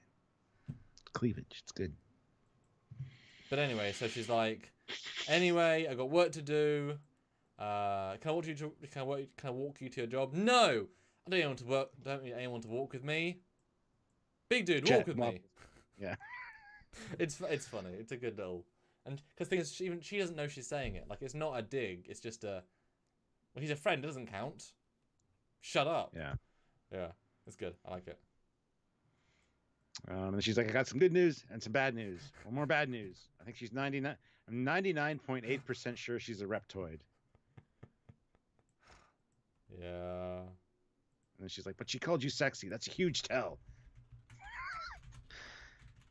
She's going to jab you with her tail, implant a reptoid spawn. Stay close to me. You're safe with me. Brad? No, Brad! And she goes running after him. And then we get Shax and the Commander Ransom talking about the platforms and how they're not rated for low altitude, so we're going to have to change, we're going to have to be operated manually. And we were looking for the continuity error with his rank pips. He's only in one scene, though, so I was hoping that when they cut from front to back to front, that it would change. Didn't, but that's okay. And last small thing about the Mariner, she scanned the hair, but still, but she's going a bit crazy. I did laugh out loud about "Stay with me" and then he moves. I thought that was just a good edit. And then so this is the scene I missed explaining because in our review I wondered what these things did, the orbital platforms, and it was in the stellar cartography scene. But because I was focusing on what Mariner was Bond was doing, I didn't hear what they said. So it is said in the scene, but it goes by so quickly that if you miss it, I was lost what I did. But I appreciate this scene. They also help to establish and the limitations of what they are. And yeah, they're basically just mobile force field generators, I guess. That's all they are, basically. Seems like it, yeah. And another attention to detail, more orthos, just, if he wasn't in their way. They love their orthos. Good team. Good. Nice house. Get it? Yes. Although, what's the Cerritos doing at this point? Because they're on the other ship. The captain's not doing anything on the ship. Second Car's not doing anything on the ship. The Cerritos isn't doing anything. So why are they here? Are they though, or are they still on the Cerritos? No. They've been on they've been on Vancouver the entire time. Because remember they turn and say, "How's she doing?" Oh yeah, she's negotiating with him. Yeah. So no, I just where's I don't know either.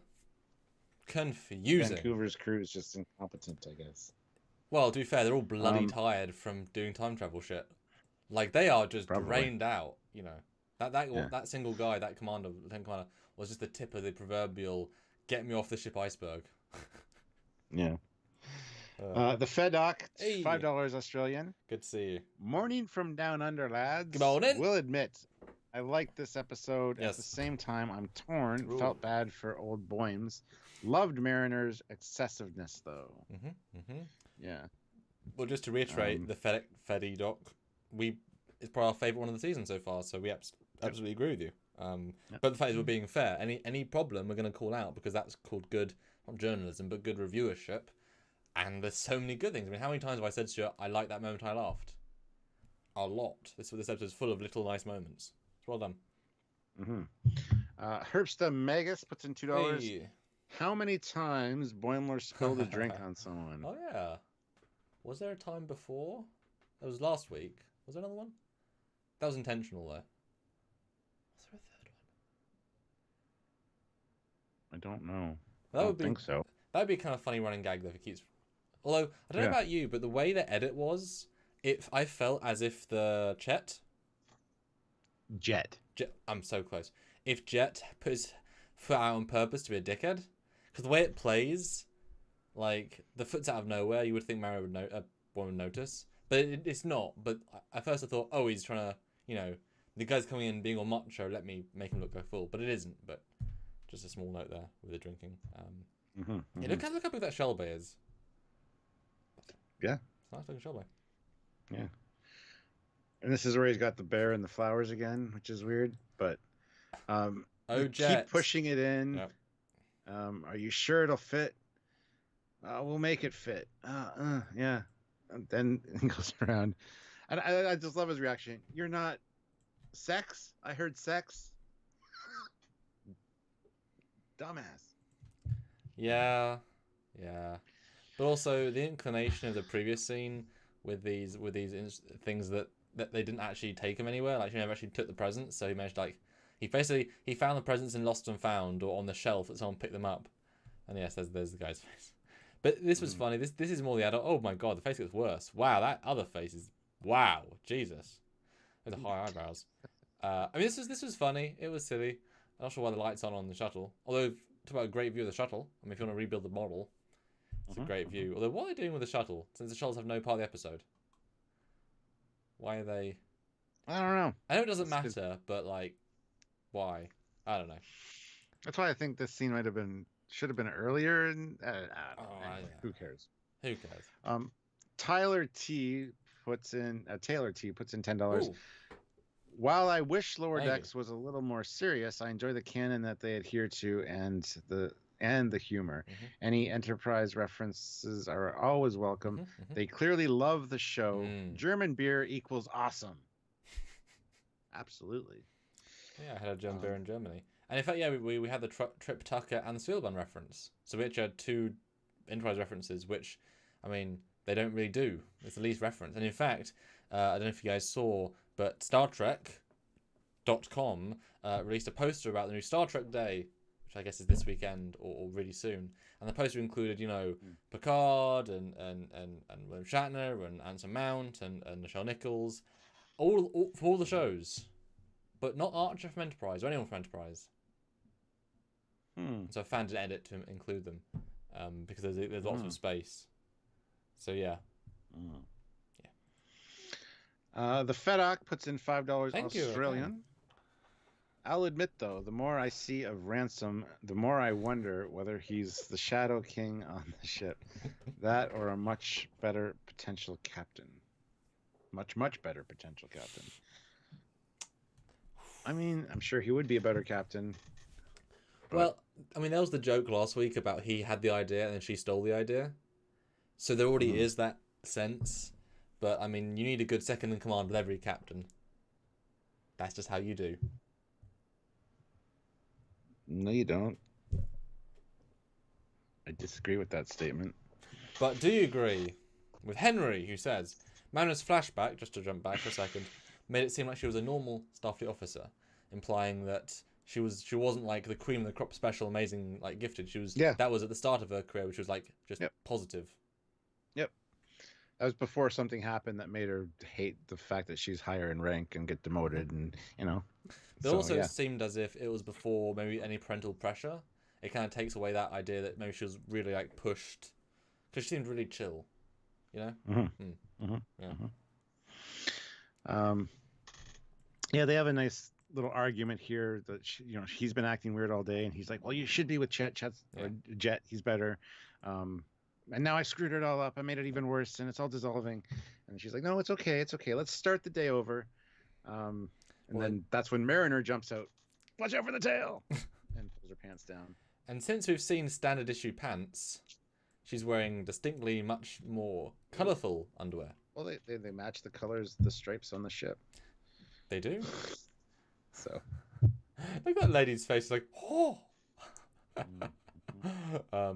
Yeah, and then she gets called away by we have to do things manually, and also great view of the shuttle on the side. Yeah, actually. And one of my favorite lines from this episode: "Reptoids implant with a barbed tail.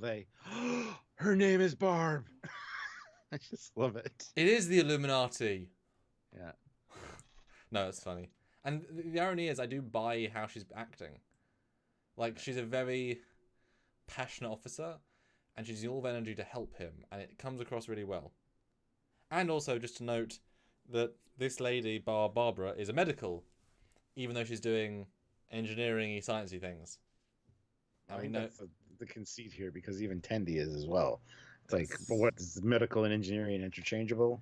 But I'm pretty like 80% sure we've seen blues without the white feet. Like, I'm pretty sure we specifically called out it was medical only. I could be wrong, but I remember thinking that. Yeah. We'll do more research. Yep.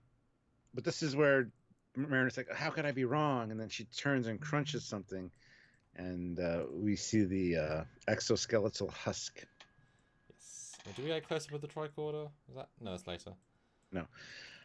And then she's like, Bradward, and running, get out of my way. And then she pushes the Andorian, move, Jennifer. It's like, wow. Yeah, that's hilarious. I laughed out loud at that every time because I don't know why. It's so random. This also isn't her crew. Like, she doesn't know these people, but I guess she's also been around a bit. That's another reason I thought we were on the Cerritos again. Yep. When she runs up to the MSD, it's like, but no, purple floor. And I also like that she said Bradford. She's not being mean. It's purely like, oh yeah, what's your name now? But then yeah. But the question is though, why has she found this husk? Because what? Yeah, I don't know. Maybe it molted. It's growing up. It got bigger. Mm-hmm. Don't know. But it'd have to be in the minute of the conversation, because I mean, he just got to the shuttle bay. He went to the shuttle, got told off, and then left with her. So, but the bug had to molt, shed, it drop, hit the floor, and no one see it in that time. So I don't. It's just a storytelling conceit. Unfortunately, I assumed it was implication that she did have a thing as well, or like obviously it's trying to tell us it was her. But I don't understand why. Like if it was a small piece, but it's a very like you can't miss that. Those floors are pretty clean, so to miss that. Max volume, the plot has to happen. All right, it's the whole. Yeah, but they've been pretty. Pitch meeting thing. They've been pretty clever though. It's one of those things like we expect more from them. Oh, if it just been a small piece, because like remember in the second episode we actually saw her, take the guy's purse and then put it in her jacket. Like we saw it, like she didn't fling it. It was all in camera, and then later on he does press his eye to record. These are small details are in it. Would have been nice if as he walks away, like a little crystal drops from his hair, hits the ground, so it is there, and then she finds like, what is this thing? But for it to be an entire chrysalis thing looks a bit silly. Yeah. Anyway. Then they get the whole T-88 thing where they're fighting with each other. Who gets it? And we find out that actually they finished at the exact same time. So congratulations, you'll both be joining the Vancouver. It's good news, right? Because I told you get to have it and join the Vancouver, right? And he pauses, go backwards. Nope, we didn't say that. You're lying. But he says it in such like a, yeah, you guys know the thing I said. Yeah. You what? You think you weren't listening to Lieutenant Commander? Oh. He probably assumes that they want to get off the Cerritos because it's a, lower end ship. It's a lower deck ship, one could say. Da-dum! Wah, wah, wah. Max volume. I'm gonna need you to get all the way off my back. I fucking love pitch meeting. Oh, anyway, yeah. But yeah, he's going to push this through because the admiral is friends with his mom, a neighbor of his mom or something. He'll just let it go through. It's fine.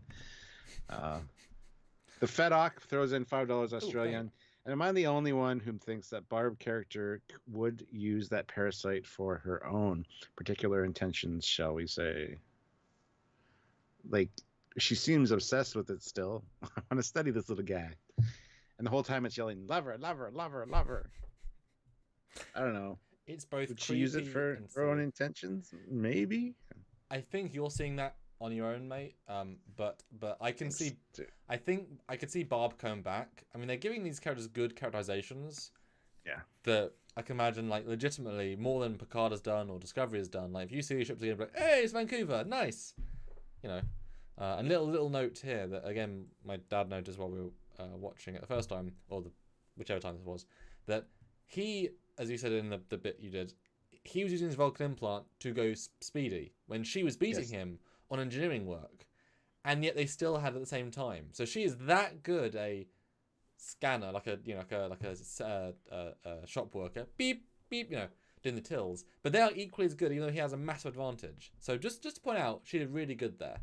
Or I kind of get the sense he's lying, like, and you both did it, ha yeah.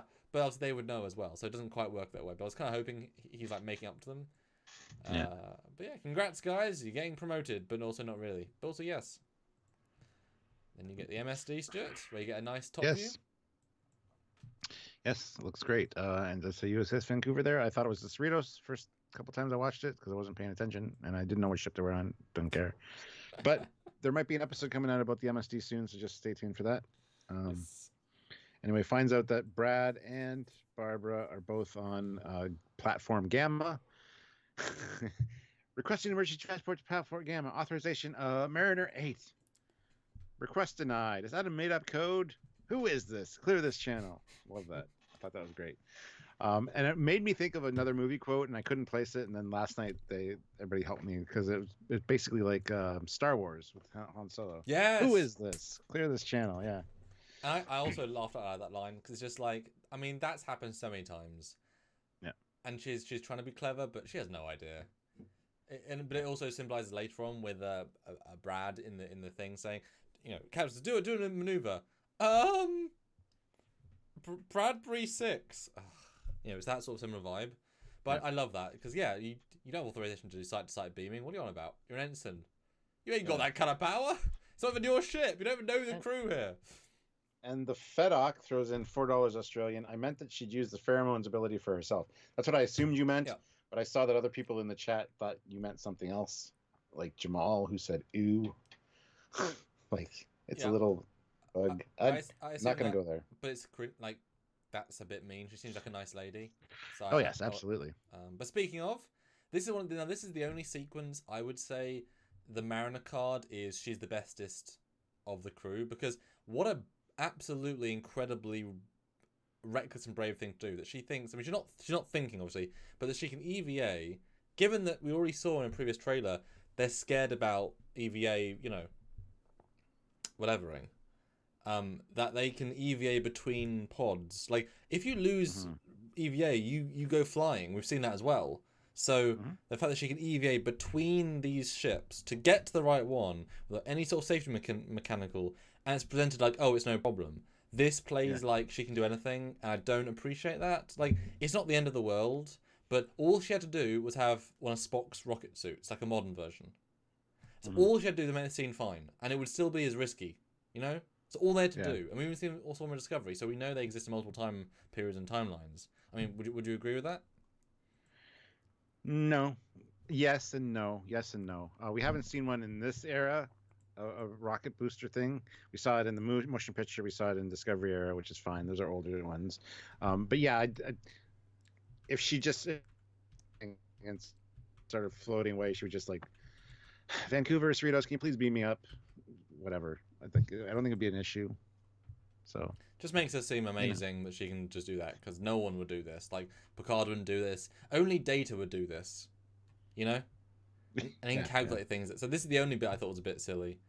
And even the way she bounces and stuff, it's just a bit silly. But whatever. Like I said, not the end of the world. But she finds Mariner, or not Mariner, Boimler naked, which I thought was hilarious. And you get the rectangle of shame. And I gotta we should do a measurement. We should find out how big it is. Let's do it. And I gotta give him credit here though, because this was obviously one of the trailers, and some people didn't like it because it's like, oh really? But it comes and it goes instantly. Yep. So it's a small gag and it moves on. This season. Small gag, is it? This thing isn't doing big deals that get everywhere. It uses them to best effect, even if they aren't as big as they could be. And the humor in the episodes just kind of goes in and out. Like it's, something that's there and then not. So yeah, absolutely. Sometimes it shores away from the light, and sometimes it just embraces it and moves forward to domination of the scenario. Yeah. If it was a water episode, it would sure disappear with humor altogether. So, anyway, yeah. The pool. Apparently, never gone swimming. All right. Anyway, we see the planets or the moon from the planet's surface, and people running and screaming. And I gotta admit, I like the cool force field thing they have around the moon. Mm-hmm. It's both techie and sci-fi, but not too far. Yeah. Although, boy, it looks like it's right on the planet. I mean, boy. Mm-hmm. And this is again where you say, it's only animated that that much attention to detail. Look, they made an entire city for one shot. I mean, that's detail. I mean, yes, obviously it's the same buildings repeated, but it's detail. They care for a single shot. Mm-hmm. Well, I'm kind of surprised though that these pod things aren't doing anything.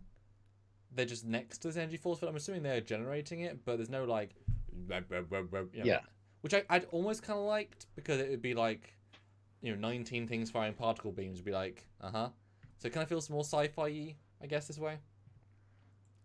The Trembler, $5. Thank you. And he's not naked on the bridge of a ship. He's essentially a private room. Yeah. I thought it was a bridge when we first talked about it, because it might be the one forward console. Yes, that's what I said. Sorry. Yeah. That's what I said. Oh. Fine then. God damn. Well, I do like the fact that beep, beep, beep, beep, beep. It's still a ship. Beep, beep, beep. That's nice. Yeah. And then he raps he's like, raps his little thing. I thought that was fun. It's like, let me have some sexy time. I haven't had sexy time with anybody like Barb, or I haven't had it in a while, let alone with anybody like Barb. So let me have this. And she's like, look, I was right. Look, there's a husk of a neural parasite. And he's like, you made that up because you were wrong. Yeah. Like, you'd rather fake a husk than you were wrong. Shame on you. Mm-hmm. Yeah. And then he's saying lover, and it's, yeah. Yeah, to take... I haven't taken a lover in a long time, let alone a lover like Barb. And she's like, please stop saying lover. And that's funny later, because the parasite, once it gets detached, just kept saying lover, lover, lover, lover, lover. This is the difference between, I think the Boimler parasite combination here is strong in the Force, in that he's now being controlled much more directly, because it senses he's close to sexy time, which in itself is going to reproduce species. And I think the husk was a sense of it thinks it's getting close, and therefore it's growing, like you said, and shedding and becoming stronger. And now this scene, it's for the most part, Boimler is just a mouthpiece for it, and so it seems like he's saying desperate things, and he kind of is, but through the very specific sense of the parasite, hence the lover thing. So this is like this scene feels to me like a stupid version of the end of season 1 of TNG, where they're talking through the parasite. That's why I took anyway. The FedOc, $5 Australian. Thank you. Between how this gag was set up versus the trailer, the third episode of the show, and general trajectory, anyone else think McMahon's a master troll? I would say yes, absolutely. I mean, they're doing so well with their teas and trailers. They don't give anything away, and yet they do. They do a very, very good job. Well done, them. Anyway, then goes to critical alert warning, and the ship rumbles, and the Boimler falls down and gets knocked out. And then Barb comes in, and they have like a... They should have had that fight music. Absolutely. Yes. But they're each trying to protect him. Like, I never believed that you were his best friend. That makes no sense. He's so soft and nice, and you're such a badass adventurer. And she's like, but you're a parasite, and that's what a parasite would be expected to say. Good back and forth between the two of them, both caring about Brad. It helps to elevate the episode end, because it was not getting stale or anything, but it helps to bring it up. And I did think, I guess he was doing the naked man, from How I Met Your Mother, because she's not coming through EVA. It's not a very big ship, so she's presumably in the other room, and he's here naked, so he's doing the, well, I'm naked now, because she doesn't come in like, she's doing work, and then she'll find her naked. Although you would think that the Boimler would say, wait, why is the outer hatch opened as opposed to the door she's in? So whatever. But it's okay. But yeah, then the fight. Then we go back to the Well, yeah, we go back to the Cerritos. I didn't get this though. Well, the one part I liked about this, though, they're talking about all the good things about the Vancouver. Fluidic processors, titanium hull brackets, the door whoosh. I thought that was great. But yeah, the Cerritos is falling apart, but that's kind of awesome too. And then they're like, this ship's better. It creaks the way she creaks and shakes and moans at warp 7. Bet the Vancouver doesn't do that. With those inertial dampeners, you got to be kidding me. Yeah. I think it's just great. And besides, the Cerritos has all of our friends. The Vancouver doesn't. So we're staying here. Even if Ron gets mad at us. Yes. He's a professional. He won't get pissed. Cut to pissed. Yeah, there's three things in the scene. One, the door whoosh, they almost celebrate. Problem is, I was watching the episodes, the doors whoosh on the Cerritos. So they all whoosh. Nicer whoosh. I guess. Like, yeah. So that's a bit dumb. Doesn't make sense. But I like they're noticing it because it's cool. Yeah, I wish doors like the bank and stuff would go. I would do it. Two, the warp 7 thing. I love that line because that tells us it's not going to sustain warp 7. That's giving a sense of this ship is not. I mean, because warp 7 is not a high warp speed for this era by any means, and so if it is already struggling to warp 7, it's not warp 9 capable. You could not even argue that. Probably warp 8, but it shouldn't do warp 8. So there's a number for us. And I love the end where he's like, it's fine, he's gonna love us. Because guess what? He tried to change jobs 3 times and everyone's like, hey! So he's used to everyone being professional. The fact this guy wasn't professional is because he's got ulterior motive. And I love that juxtaposition of earlier scenes. So I really liked that, actually. I thought that was a well done little piece of stuff. Because then we get the real villain of this episode. This guy. Yeah. They take the pad from him. Don't kick my pad. That's an order. And they're tossing the pad back and forth. They don't want the transfer to go through. They run out of the room. It's just, and this craziness ensues with this. But I mean, it's a childish scene to say the least. And if they didn't blackmail him at the end, he could easily put him on report for this, because he's quite he's the nearest rank to second in command of the ship. This guy could be this guy presumably is in charge of all the duty shifts for the lower end people. This guy is one of the best people of the ship, and they're playing fetch with him. And we'll get into the second scene later, but he certainly gets a lot worse very quickly as a character. But then we cut back to the bridge. The guy's pleading his entire race, his people, his life, his everything will be destroyed if you destroy this moon, which is already crashing. I don't know how he's a very stupid guy, because he obviously can't save the moon, so there's no, you know what I mean? It's being destroyed either way. And the guy's like, I need to think. You're the Federation. You're the good guys. Remember the Prime Directive. Wait a minute, that doesn't even apply here. I thought that. I was like, that doesn't work at all. You already have warp. That's why we're here. I thought that was fun. But then we get cut back to the fight scene, and that's what I talked about earlier about protecting him. We get that whole thing here. Yes. With the back and forth. I love these lines. These are great. These are, yeah. There's some good chemistry. These two. They were both in kind of looking out for Brad in their own way, suspecting the other one, which is great. Well, I mean, they're both suspicious in their own ways, and she calls her out for being very various things as well. Can't remember what they were. Oh, holodeck character. A rogue holodeck character. That was fun. Yeah, good stuff. Good stuff. Then we continue the chase for the pad, and they through engineering tube. Yep. And then get on a turbo lift. And so you figure out his password, and I'll reroute the controls for the turbo lift. But what I kept thinking was, these guys are ensigns, and they're stealing from a lieutenant commander. This is not a good scene to watch. It's like, imagine if Kim played keep around with Tuvok's pad and then ran from him to disobey his orders. It's like, what? I mean, they are children, basically, but not the strongest part of the episode. Well, yeah. Then we come back to the Vancouver, and the impact on our environment would affect both of us. We'd have to move our whole civilization. And the Captain Freeman's like, I know, but how can... Wait, both? What do you mean both? How many people are in your civilization? Me and my wife.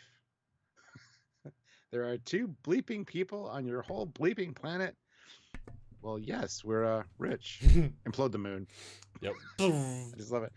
And this would have been the same thing that happened in TNG, only would have been more of a epic speech from Picard. And then we're going to go ahead with this. But it was done so well here. I loved it. Yeah. But then, we just redid the floors. You maniacs. This is my favorite, like, little thing, because it's so clever. It's so expectation subverting. It's so neat. Because she's trying so hard to help until the last possible second, and as soon as it becomes absurd, and it's a good commentary on the rich. It's like, guys, he's trying to let the entire planet be destroyed because he doesn't value them. Although again, the other captain does nothing. It's really weird. Yeah. She has no anything in this episode, even though you would think it's her ship. And to see this captain ordering on not the Cerritos feels weird. And as you said, this felt like you were surprised it was the Vancouver, because it's like, what are you doing? Why are you using the ship? Yeah. Tangerine Star 26 has joined the channel at the rank of commander. So welcome, Tangerine Star. On a tangerine. Awesome. Yeah, and here we get the shot of the 2 ships underneath. And they colored the escape pods as windows on the Vancouver, but not the Cerritos. The Cerritos is the hero ship. But, yeah, I noted that in our other review.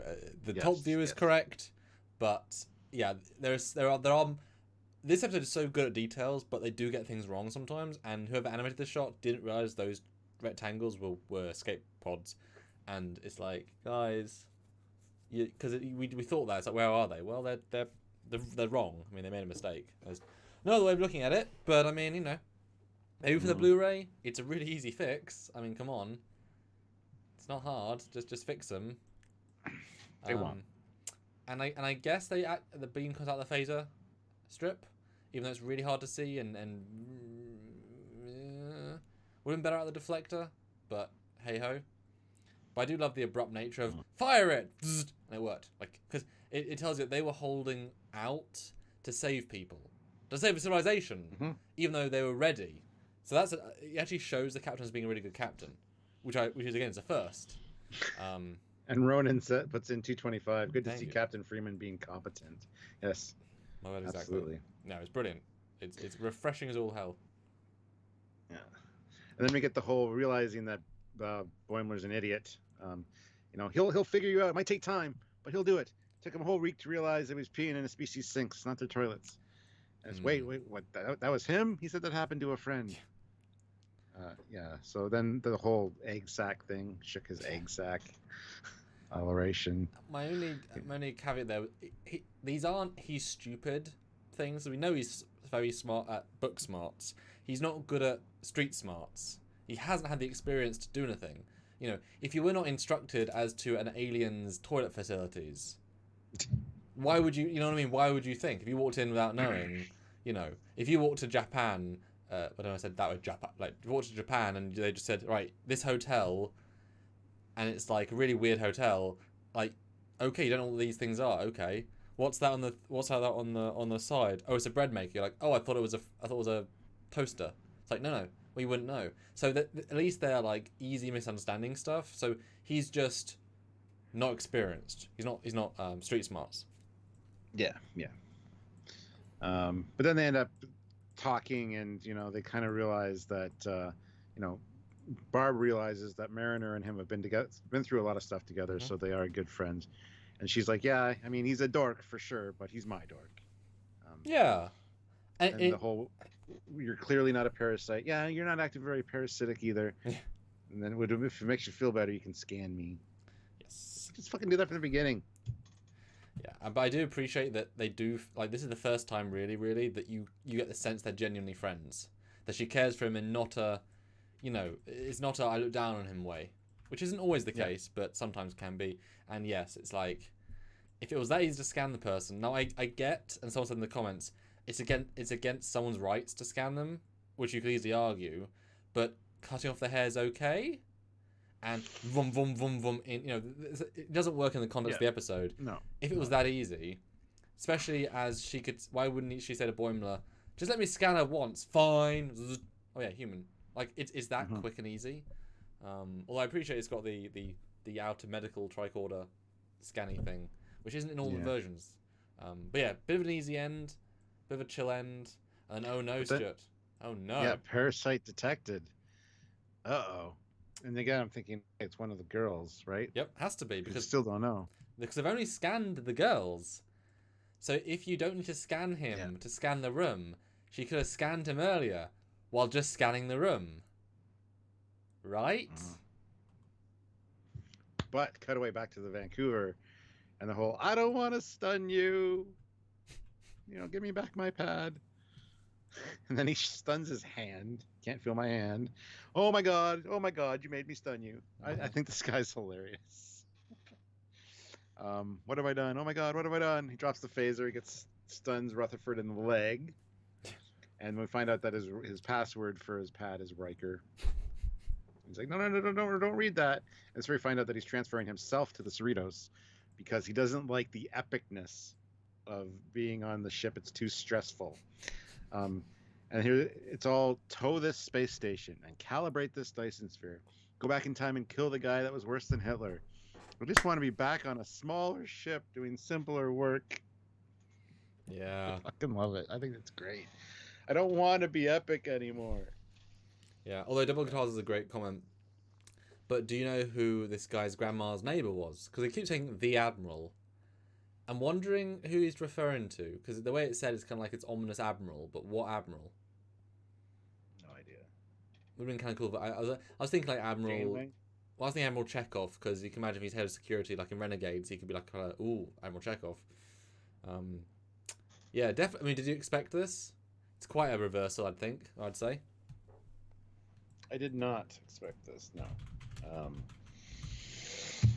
But then the whole, can we just keep this between you and I? I'll delete the transfer order. And then okay, you did that, but we want some T-88s. Oh, I can't do that. Oh, really? Because I've been recording this whole thing as evidence for your court-martial.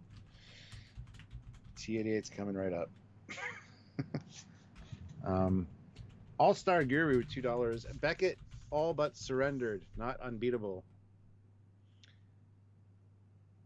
Well, I mean, it was an equal. Yeah. Yeah. And Ozzy throws in $5. This episode gets a 9 out of 10. We just put new floors on the moon in my house. 10 out of 10 for Trekyards. Okie dokie. Skeleton hands. Yeah. Now the problem with this scene though is that he acts absolutely pathetic, and he's a high-ranking officer, and again, if he wasn't a white male, it would play better. But that's a common thing about these days, is making them seem sad, because this is well beyond any Starfleet officer who take him going. He's having a nervous breakdown, dude. He is, but to pull a phaser on these guys and they'll say, "Oh, I phasered you!" Like he's absolutely pathetic. To be this rank of an epic ship, he doesn't seem like a good start. If it was an ensign, fine, but the character went on.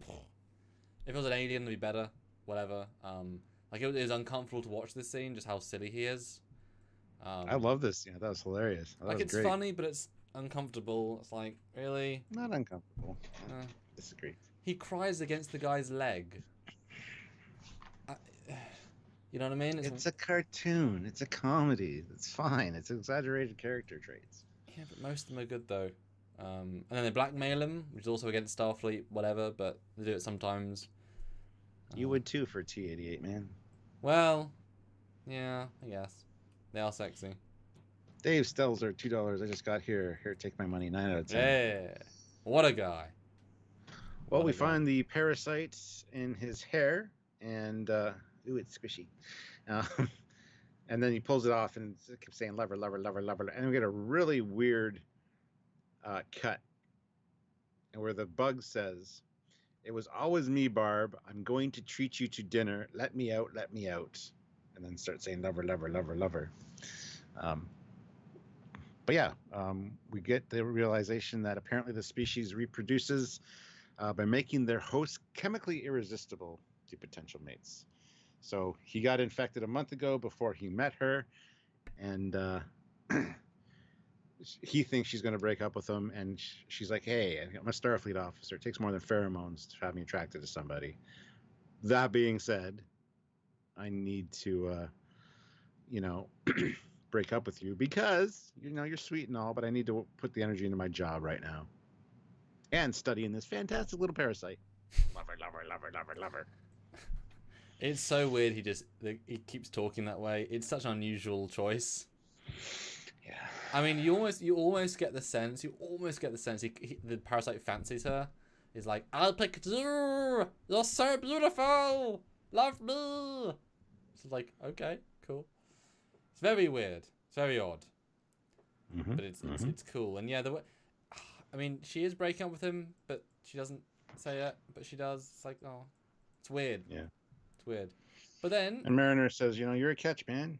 Somebody will be happy to have you." it doesn't feel sarcastic or condescending. It feels like nice. Like I've saved you, bro. You're my, little brother. You know what I mean? It feels nice. It's a good little moment. He's like, I am a catch. Mm-hmm. And then they say they're gonna meet. The fact they bonded over his stupid stories. And he's like, she says something about the egg sack. And he's like, "What? How'd you know that?" "Oh no, like you guys have talked." All of the stories. Yeah. Although I like the fact they bonded, which means we might see her again. But I don't get the go downtown comment because it's implied with the other guy. It's like a sex thing. Is this implying she's a sex thing? Then what is? It has nothing to do with sex. I never got that implication at all. But Boimler was nervous about him because he's a potential, whatever. So what is? Yeah. I won't go downtown. What does that mean then? It's an inside joke that we have no context for. But why would they never both got have it? never got the inclination. But it was downtown, it's obvious. In the first context. No. So it confused me here. I just don't understand what they're trying to say. But whatever. Just an inside joke. That's all. I want a Geordie Bear puts in 99 cents with a smiley face. Thank you very much. Well, hopefully you can buy one soon. Mm-hmm. Then we get Rutherford and Tindy, who basically both are glad to be on the Cerritos, even though it's falling apart. And they stole each other. Well, Tindy stole some T-88s for Rutherford. And he's like, "Oh, you shouldn't have." She's like, "No, we figured we could use them over here on the Cerritos." And he's like, "No, because I stole some too." And then the last line is great. And this is why we're friends. So true. So true. And it's definitely a nice end scene. It's cute, it's funny. Although the fact that it ends on them both stealing and being happy is a terrible message to end on. It's like, "Ha! We stole all this new tech. We both did. We're both criminals." Like if they were given them, it's fine. But it's this is Star Trek, and they're ending on "theft is good" message. It's really weird as like an end message. It doesn't really work very well. Like as soon as you think about it, especially if they're maybe like nice, good officers. It's a bit dodgy as a way to end, even though they're good as characters. Weird choice, guys. Weird choice. Not really like they're stealing though. I mean, it's Starfleet property. They're still on a Starfleet ship doing work for Starfleet. So I mean, Well, they said we stole them, so they said in the dialogue. I stole some of these, so they think it's stealing. So yeah. Oh, the Trembler, $2. Maybe T-88s have some unreplicatable materials. Maybe, yeah. I mean, it would make sense. High end stuff. I mean, all the internal circuitry. I'm assuming it's hard to make. Otherwise, everything's replicatable. But yeah, there we go. It ends. Yeah. So guys, this is your chance to super chat your scores. Yeah. I will read those out after I give my final review and scores. And if you want to not super chat, you just want to put your scores in, put them in the regular chat. Samuel will read those out in a second here. So. And I'll be honest, guys, $28 would be great to end on, or 30 if you want to round up. That would definitely make this one a good one. Obviously, thanks to the 150 guys, the two of them, amazing. So 35 or 30 would be brilliant. Put your support in for the thing, and yeah, definitely put some comments on what you think of the episode as like final reviews. I'd love to see what people think and scores. Got lots of scores, guys. I want to read those out. Before I do mine, though, the Trembler $2. Star Trek 3 Theft is Good. Yes. stealing the Enterprise. No, this is, like I said, it's my favorite one out of the five. It feels the most TNG plot wise, and like A plot, B plot kind of stuff going on. You got the disaster of the moon. You got some complex thing to figure that or fix that, and then the problem of the other colony of two, which turns out to be a simple solution. Again, a lot of times that happens in TNG, and just the whole diplomacy thing as well, the way that was handled. Kind of wrapped up rather quick in this, but that's fine. Again, it felt very TNG, the whole thing. So for me, for Lower Decks, this is definitely going to get a 9 out of 10 for me. As it's great, and I hope there's better episodes to come. Apparently, the last few are epic, so I'm kind of hoping there's a 10 out of 10 somewhere around here. There's a few things, like you pointed out on. Rewatching it, not knowing knowing what's going to happen, it loses kind of a little bit of its luster, but it's forgivable and that's fine. I mean, that happens with everything. And I think honestly, the fact that the other four are better on second watch shows how good they are. This one's allowed to be less good on second watch because it shows story first over like there's more story here than the other ones, so that's good, you know. So I'm absolutely fine. I'm not detracting that because most things you watch once, you know, and it shouldn't be a detractor per se. But I mean, I think we'll agree. There's definitely some little plot problems, but it's overall more balanced, and there's no bits where just like ugh. Like last week, it was about the actions of Mariner and the mum. Just like, oh really? There's nothing that bad this week. So the average is definitely higher in total. And guys, keep picking super chats. Like I said, we'd love to get 30 and put scores. For me, like I said, this one is the most balanced of all the ones. There's nothing really that stands out as being bad. I definitely found more little things in this rewatch than discussion. As you know, I'm trying to look, and I wish they'd done some little different decisions. I think we're definitely seeing a pattern of Boimler and Mariner are the only real characters in this show. Tendi and Rutherford aren't really characters. They're like parts of stories, not really given stuff. But I mean, that, you know, they're like Sulu and Chekhov, but given more lines. You know, I mean, that's never been the case in Trek to give everyone stuff. Even like Discovery, when they prided their crew and like no one had much to do apart from Burnham. So the fact that we actually have two primaries given stuff to do is good. So you know, it's still a better crew and obviously best captain episode. Weirdly, the other captain had nothing to do. They didn't quite explain the plot line of what they were doing fully, but subversion of expectations was done well here. You know, I was right, she was a human. I called that, but I didn't think he was going to be the insectoid alien thingy. That was a good twist. And I really appreciated Mariner whole in this episode. I think she did a great job, and I hope she continues on this path. You know, being more Trek characters is good, but then you can have those extra bits of flair. So yeah, overall good episode. I don't know if I enjoyed it the most, but that's a different criteria altogether. I'm looking at the scores, and you're not, but we'll get there at the end. But for me, also is a 9 out of 10. It beats a lot of the other ones. It's not perfect by any means, but yeah, for me, it gets 9 out of 10 for this show anyway. This is a show with a high bar, and it's definitely the best first season, you know, of any Trek show easily. Well done them, and the fact they can not have any, you know, stinkers so far is really impressive, you know. Herbster Magus. I don't like Star Trek romantic relationship episodes. In general, they are always cheesy, but this was a good one for good for one of those. That's exactly how I feel. Thank you very much for putting it into words. Reese also says, really looking forward to this weekend's content, the Vancouver, and the next part of the Mike interview, hopefully. Thanks for bringing us all this quality content, guys. Well, you're welcome. I'm glad you're enjoying it. Jeff Jacobs, though, puts in $2, 8.975 out of 10. Really enjoyed this one. And that thing you can't find throws in another $10, which is amazing. Thank you very much. 9 out of 10 for the episode. Mariner is still my least favorite character in the show, but this episode is very funny, and the reference to Star Trek lore is great. 10 out of 10 for Trekyards. Great as always, guys. Thank you very much. I think this is also the funniest episode so far. I think. I don't know if you'd agree on that. I laughed the most in this one. Yeah, I think the most out loud laughs. Yes. Yeah. Absolutely. Which was great. Yeah. And he said something I wanted to. Oh yeah, who is your least favorite character this week? Because we just while we're on it, because they're all good, but who would you say was the least favorite of the primaries? If you had to. Rutherford. Probably Rutherford. Okay. Fair enough. Okay, so let's see what some non-super chat scores are. Let's see where we are. I just quick score. I think we're a bit high, us, but hey ho. So yeah, put your scores in now. 7.5, 8, 7, 8. Best yet. That's not a number. 8, 8, 9.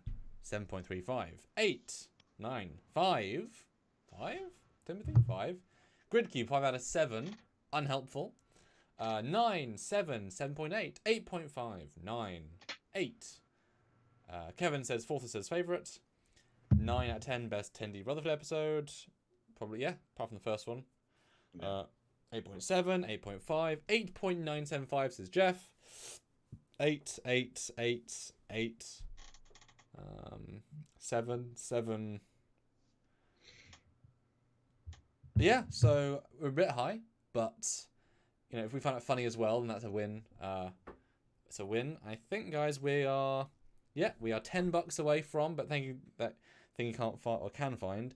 But if you want to get 2 5s or even 3 5s, then we can close out on another successful week of Lower Decks Church. They have yet to let us down, which is really bloody refreshing. Truth. Dave Stelzer, $2. Thank yeah, you. but can we talk about the F-14 Tomcat? 9 out of 10. It's just part of my live last night. Oh. Started talking about F-14s for some reason. Long story. Anyway, that's going to be its own live at some point on the Captain Flight personal channel. So. Okay. Ensign Ricky, $5. It was a good episode, but this wasn't the strongest to me. I liked episodes 3 and 4 better. 6 out of 10 for me. Oh, wow. There you go. I mean, that's the thing. We all enjoy different things. Yep. But actually, just before we go, and guys, so that's 7 to another $5. But if you want to put right now in the chat, just because obviously only 7% of you put scores in, like or love, like, meh, okay, or dislike. Put in the chat now. I want to see spammed. All the 150 currently. Put in the chat now. Like, love, dislike, meh, a word that represents how you feel about it. And I want to see lots of spam. And let's see where we got there. That's easy. And with 150 people as well, after you've done that, by all means, hit the like button if you haven't. We have 180 likes. I'm sure we can get to 200 likes. Yes. I'm sure there's 20 people out there that maybe haven't hit like. Let's aim for that 200 mark. Let's hit that. I mean, that's a must, comment, really. Yeah, comment. So whether you loved it, lover, liked it, whatever, and also make sure you hit that like button if you haven't already, guys. So like, love. Liker, like, love, lover. Yes, I didn't think there'd be an Lower Decks. instant joke there, but hey, I'm okay with that. Lower Decks has hit the landing, which shouldn't be surprising. Yeah. Good for them, but put that bar high. It's true. Paul says best friend, ? I don't know what you're talking about there specifically. Plane yards. Yeah, that was discussed last night too. Whole new channel. Which is funny because it might be applicable for one of our other show ideas, ironically. Yeah. And yeah, guys, tune in this weekend for a ship, and I'll be trying to edit the mic interview today. I've got to do all the edits today before I go to sleep, before I wake up early tomorrow. So we'll see how I get done, but I've kind of got to do it either way. So I haven't really got a choice. Just got to stay awake and do it.